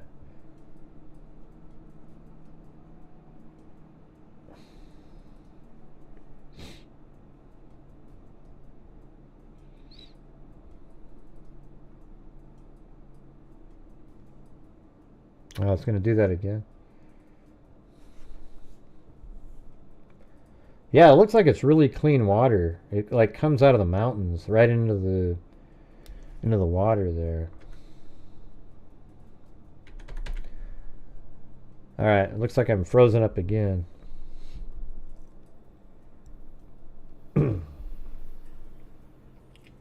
YouTube is not receiving.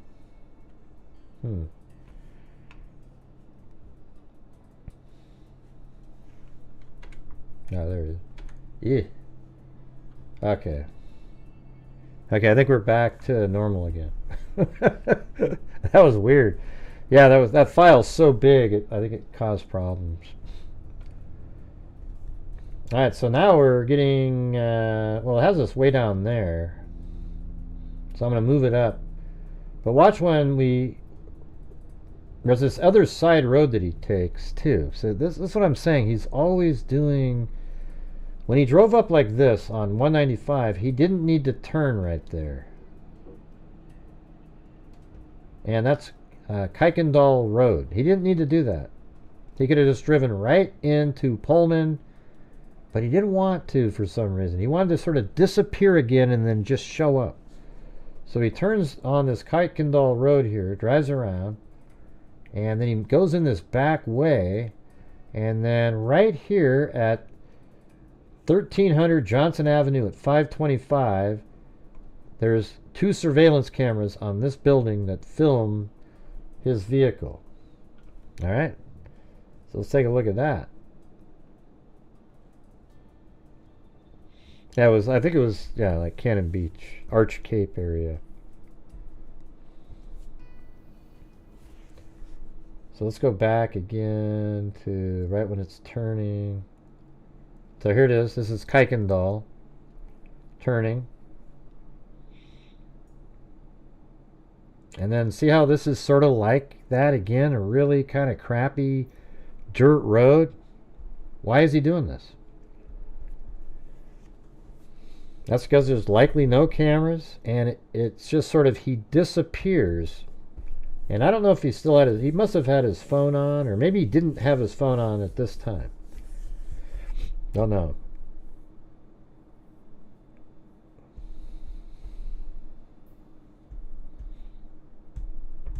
I feel bad for all the moms.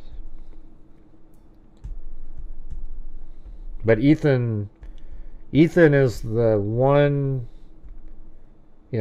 absolutely certain outlier where he wasn't supposed to be there.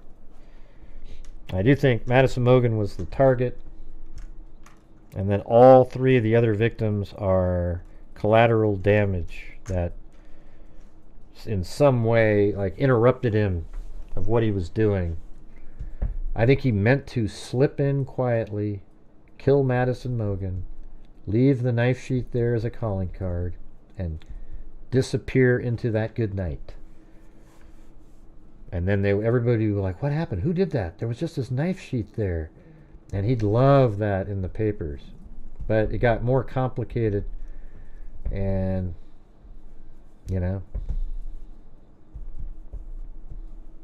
things went bad for him, thankfully. But I think the knife sheath, it's interesting.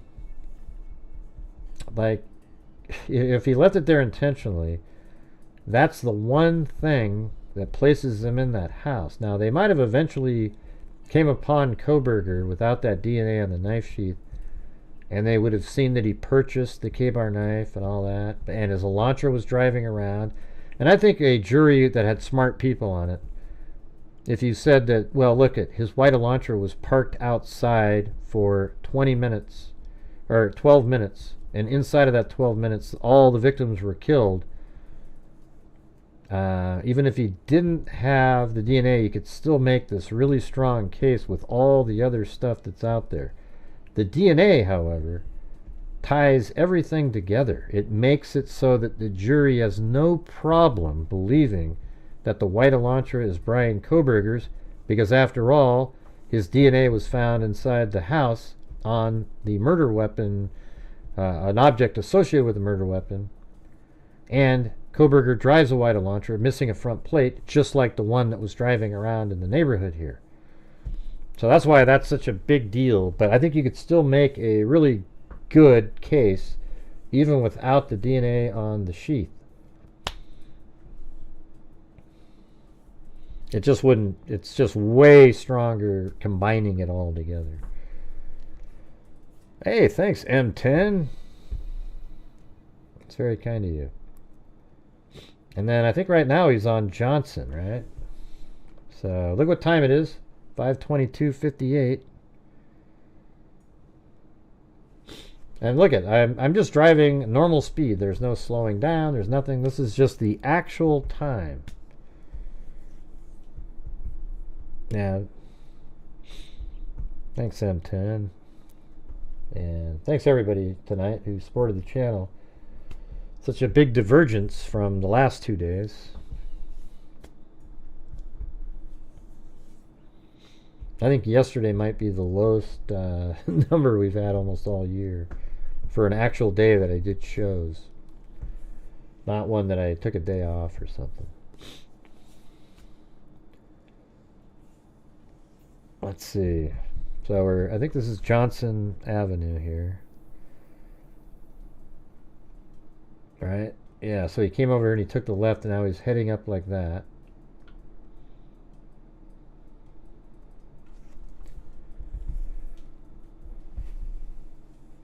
This little red dot that I have is off.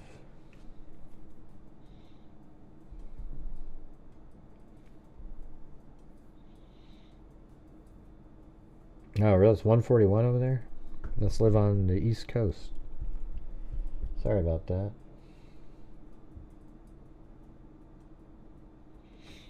Anyways, thanks for all the people that came over to watch from Vinny's show or subscribing, etc. Appreciate it. I'm not, the why he did it part. I think, you might make an argument that he just got really sort of infatuated with the whole serial killer, all the classes, and then he realizes he hates a certain segment of the population, and so he thought, man, I'm gonna be a serial killer. That's what I think. I think that's just all it is. He just wanted to be a serial killer and be a famous one. He was going to be the K-Bar killer. Unfortunately for him, he's never, he'll never be a serial killer. He killed 4 people, which is more of a spree killing or a mass killing or something like that. But I think he definitely was going to try to be a serial killer. That's why this case is so different for me. That's why I'm more interested in it. See, look what time it is. 5:25 and 38 seconds. Look at this. Boom. Right here. See, you see how crazy that? This is what I said on Vinny's show today. I said, hey, I did this whole route.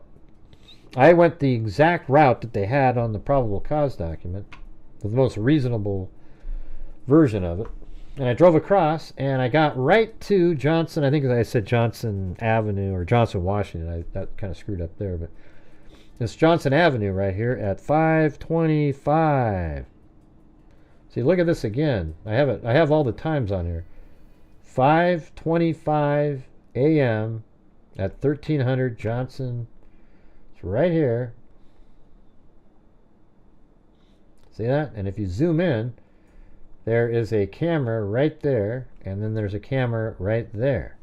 Now you'll see it on the video. Isn't that crazy? After all that driving, I get in here on the exact minute. And there's the camera right there.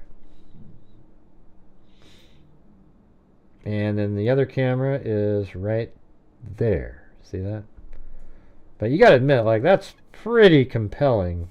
Like, you do this whole drive, and I had those times with the arrows, but it was really basically the same. You might missing 4 or 5 seconds here or there, and then you drive that whole way, and then there you are at exactly the same time that they had.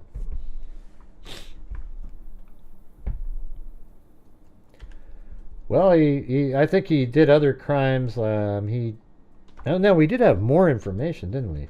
Because they actually picked up the vehicle on this camera right here, or the Smart Mart, and then 2 different cameras right here picked them up at 5:25:30, 5:26:22. Let's see. That's right. So this one picked it up at 5:25:30 when the vehicle's way down here. It followed it, and then at 5:26:22, that camera could see that it was turning up here on this other camera there. Well, I think he might have broken into other homes. He had 2 ID cards in socks that they found. Now, whose ID cards were those? I think they might be like dry runs, other houses he broke into to see if he could do it, and he stole their IDs as trophies, but those weren't the victims he wanted to kill. So, I don't know. I don't know what those other IDs were that he had, but I actually think this might be his first killing. I'm sure he might have done something else, hurt the animals, and they always say that. But we don't know. He's kind of youngish for a serial killer. And it seems like he just got out of school and he moved over there, and I think he was just going to get started. That's how I kind of picture it. But you know, I like I said, I don't know the answer to that question.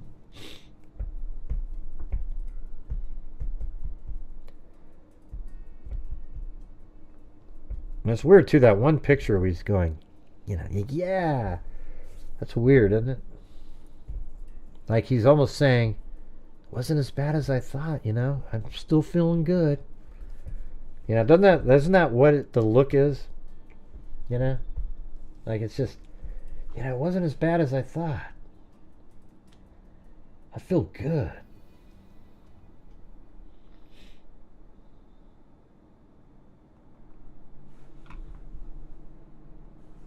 Right there.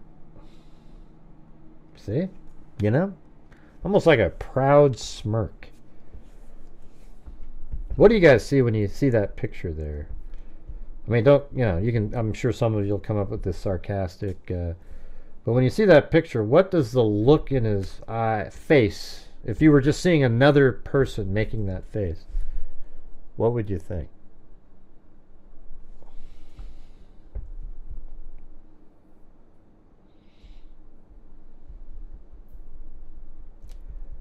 I don't know if he told his dad much.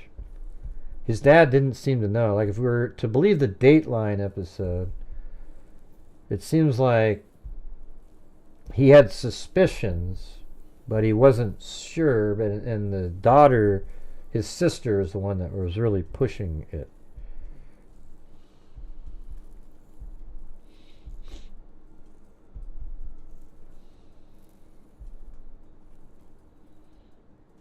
Well, when you say it's been mentioned, who mentioned that? And just YouTube, Facebook posts or something? Because I've never heard that. Freaks don't forget to watch Gray on CourtTV. Yeah. Yeah, I mean, just think about it to yourself. Would you go home after, let's say you shot a 72 in golf. Would you go home and take a picture in your own mirror and go, yeah, that's weird. It's weird regardless, as Lisa Valenzuela said. Okay, well, send me one of the articles that say that. I'd like to see that. I haven't seen anybody say that they're going to bring that up at trial. I mean, if there's something that damning, I can't imagine it being allowed at trial if he doesn't have a connection to that case. That wouldn't make any sense.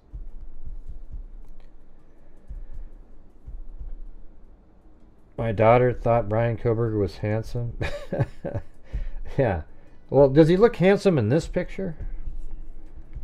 You know, I could see it in some of the more recent ones when he was trying to doll himself up for all the psychos out there that want to take him on dates, you know. But, okay, I'll check it out later.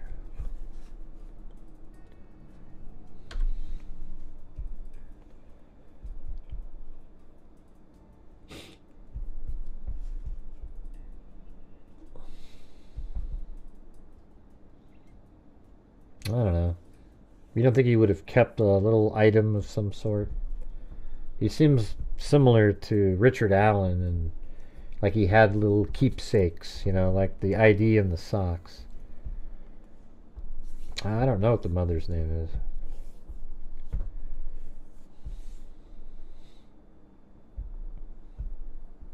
Let me just look at him. Jesus.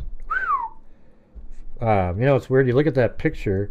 6 hours before that, he was in a house just absolutely mauling people. Just a psycho.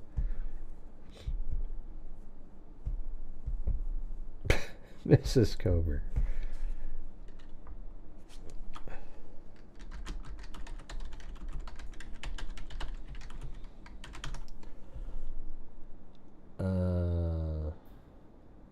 Ryan Koberger's mom secretly torpedoes defense?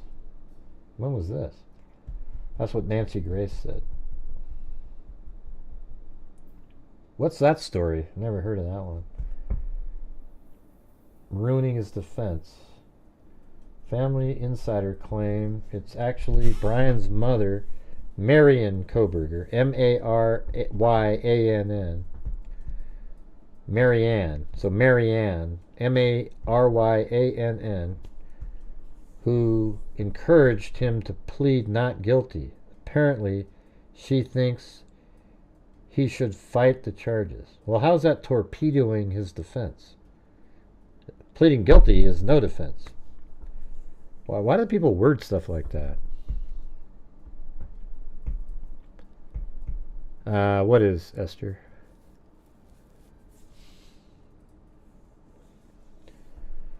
Marion Koberger's family all about his parents and sisters. He is the youngest child of Michael Koberger and Mary Ann Koberger, and has two older sisters, Amanda. I think Amanda's the one, isn't that the actress? And Melissa Koberger.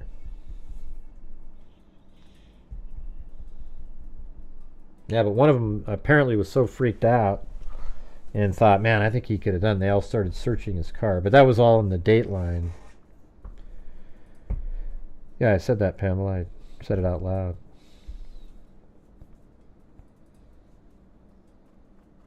Yeah, I just don't understand. How does he secretly ruining his defense? How is ruining his defense saying that she's the one that encouraged him to plead not guilty? I mean, if he pleaded guilty, there's no defense, right?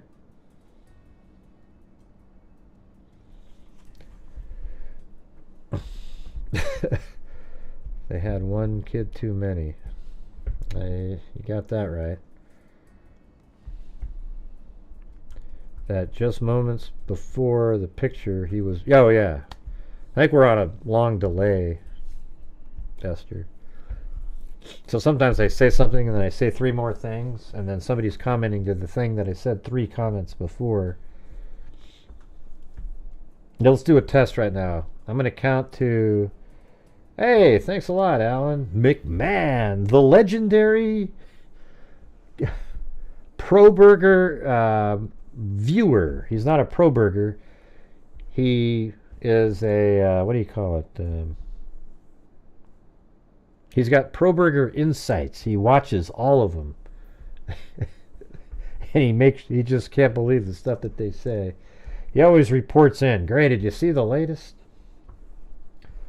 Man, you should have heard him this time. They were talking about Bigfoot was inside of a UFO and it landed on a crop circle just outside of... As a matter of fact, the UFO landed on Band Field, and that's what those lights were. Those weren't actually college students. Those were aliens, and the officers were from Alpha Centauri. The CNN article is saying it can be used. But how come? I mean, what relevance does that grand jury testimony... Oh, I think what it was some of the stuff that they may have said about Koberger can be used, not the case that they were talking about. But it's sort of entertaining, though, right, Alan McMahon? Because it's just so... well, I don't know why I keep saying your last name, too, but... I can never watch those. I don't really watch them either. There's just times where I kind of just check in for a moment, and I'm always shocked at the lunacy of what's being said, and what's even worse is the excitement of the people that are watching it in the comments. Yeah, thanks again up there, Alan. That was very kind. No, Wilson High School. You're at the Wilson High School football field right now? Is there a game going on, or what's going on? Let's see. I guess it... Yeah, don't ever call it Ida B. Wells, okay? Jesus. What a ridiculous name to change that to. That's when it was all... I bet you if today... If they hadn't changed the name, that would never have been changed. It was just during that really PC bullcrap, you know, get rid of everything time frame.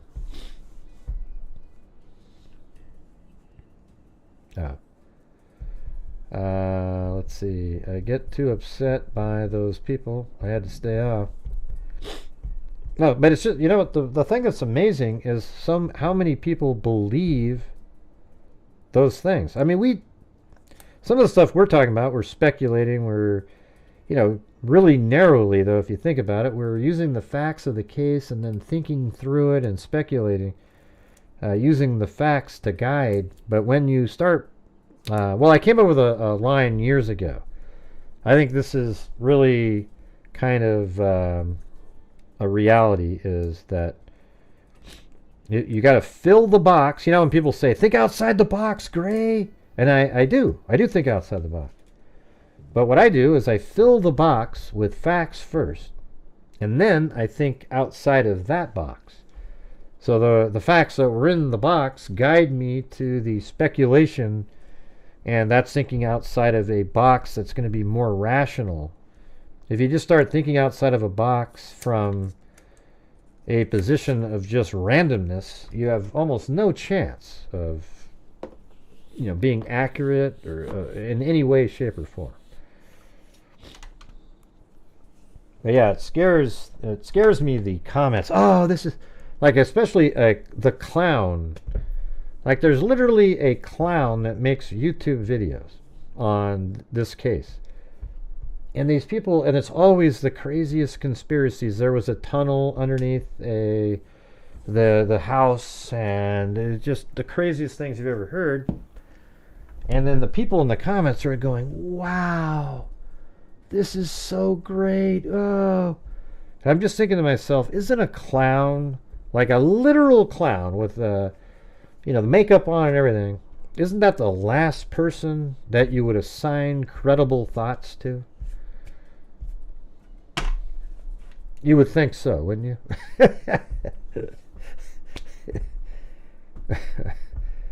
Oh, man. Yeah, they just show up all the time. You can always spot a troll, a pro burger when they throw out stuff like just a quick little comment. Like, as soon as they say something like, well, I mean, Dylan should, okay, pro burger. I mean, it's like,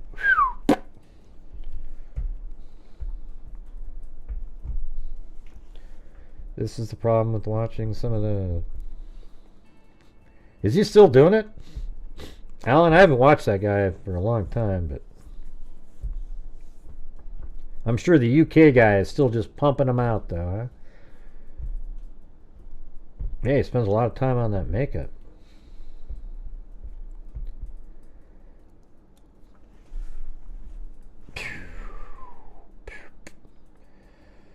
Anyways, what time is it?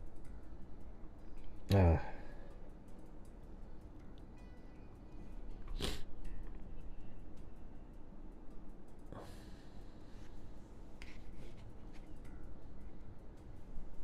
that's not what I was trying to do.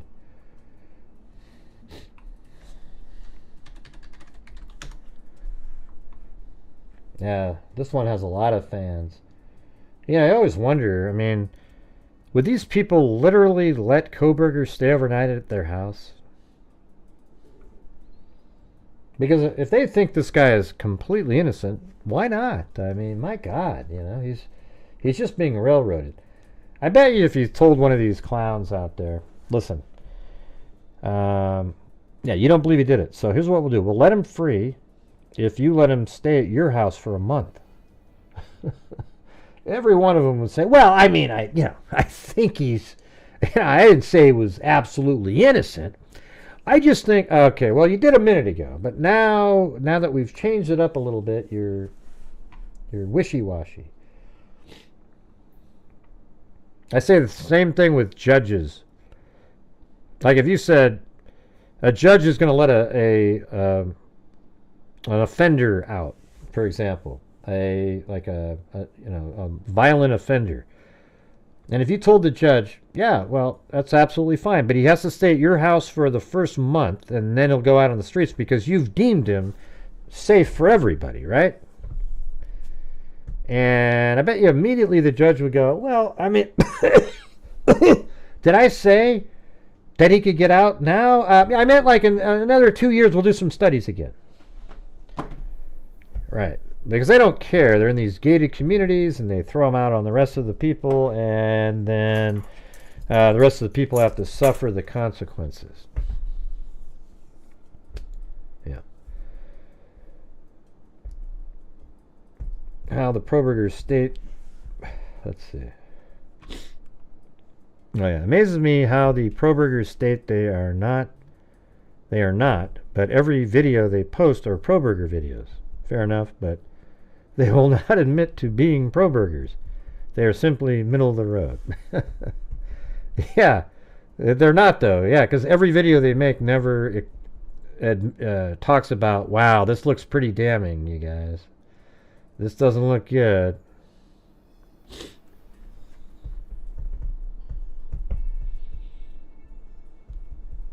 Is that all the likes we got? Only 176 likes, for God's sakes. I see 271 likes. Hey everybody, hit that like button for me if you're still here and you haven't hit it. Thank you. And hit that like button 10, 20, 25, 30. Hit that like button 40. Use your nose, use your toes, whatever blows. Hit that like button. Please hit that like button. It's one of the easiest damn things to do in the world. You just literally use your toes, use your nose, whatever blows. Alright. And we got no more. Usually we get like 5 or 6 off of that, but we got absolutely 0 on that one.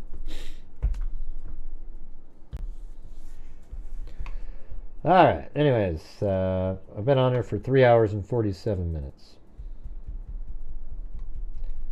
I want to say thank you to Joseph Brennan, Allie K, Melanie Summer, Millennial 89, Dixie Hippie, Mindy, RMB, gifted a membership, then Joseph Brennan, then KXC114, Dixie Hippie, DM, Michelle H, Shay 3 or 530. You know what I should do? Let me I can make this more entertaining with the, what's that music? The auto, there it is.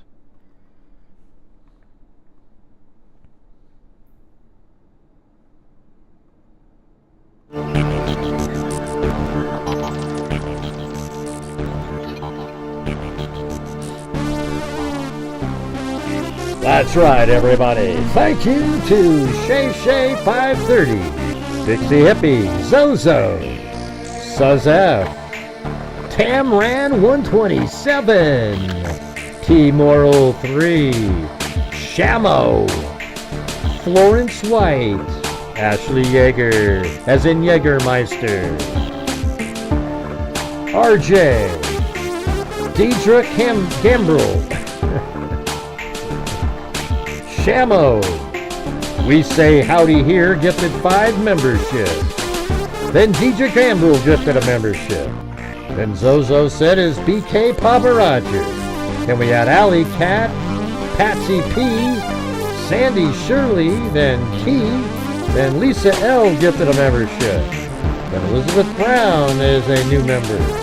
Then Zozo, Elizabeth Brown, Esther Melgoza gifted a membership. Then we have M10 with a 20, and then M10 gifted 5 memberships. Then Notorious Nance has been here for 65 God-forsaken months, everybody. And then we have me gifting 5 memberships. Then My Home Life and Peace. Florence White gifted a membership. Georgina Stoliker gifted 5. Suz F. Georgina Stoliker gifted 5 more. Georgina Stoliker! Roger Sellers gifted a membership. Then Natalie. Alex gifted 5. Thank you so much. M10. And then M10 again. And then Natalie. And then Alan freaking McMahon. McMahon. He did it, man. Alan McMahon. Absolutely nailed it with the 5 memberships right at the end of the show. All right. Anyways, there you go, everybody. All right. Anyways, how'd you like that? Should I do that way every single night? You know, just a little. Anyway, I do want to appreciate, say thanks to everybody. I appreciate your support on the channel tonight. You know, we could, you know, sort of make up a little bit from yesterday, I guess, a little bit. So, anyways, sorry the show was just about ending there, Alan, when you showed up, but hopefully you were listening to some of the earlier stuff. That's right, that's Art Bell. From the green forests of the Pacific Northwest, I bid you all good evening, or good morning, as the case may be. There we go. All right, thanks everybody. Adios. But make sure to watch the trial on this channel. This is where you'll actually get the real information with somebody that can synthesize it together and have it make sense. All right, everybody, thank you very much for watching. And as I always say, until next time, be safe out there. And a 1 and a 2 and a 3 and a 4 and a 5 and a 6 and a 7. Yeah, I've been doing this true crime thing for quite a while now. And during this whole time, I have not seen one person that watch the crime dissector, rejector. I'm a certified human lie detector. It's already promoting. Gonna get ya on a stretcher. If you try and play me like an old projector, crime sector is my nectar. Professor Gray is gonna give another lecture. Crime Lector, freak connector, nectar, and I'm always gonna be a pet protector, fool deflector, interceptor, and I'll mean a spectre with a vector, on his pector, with all respect, y'all. Just remember, I have a temper fucking conjecture. I have no agenda, I'm no pretender, and I'll serve it to you straight without the blender. And in the end, I'm gonna send you on a mission to reveal a true offender.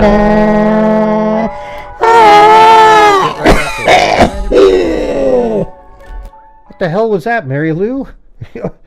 I mean, the show was going just fine, and at the end, you just start yelling and coughing. Well, I wasn't feeling good, Gray. Gee. Oh my God, we're back to that again. Gee. Gosh, Gray, you aren't very nice.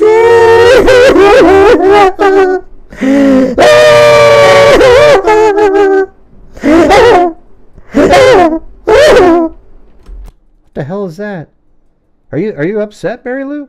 No, I'm fine. Good night, everybody. Oh God. See how fake that was? How fake was that, you guys? I mean, who could cry that hard and then immediately sound like you're just strolling down the street? What a load. I got you that time, didn't I? Yeah, you've done that many times on here. We all feel sorry for you, and then you... Oh, God. Crazy, crazy, crazy. That's right. That's right, Natalie. He's so mean. That's what they say. That's what they say. Well, good night, everybody, and be safe out there.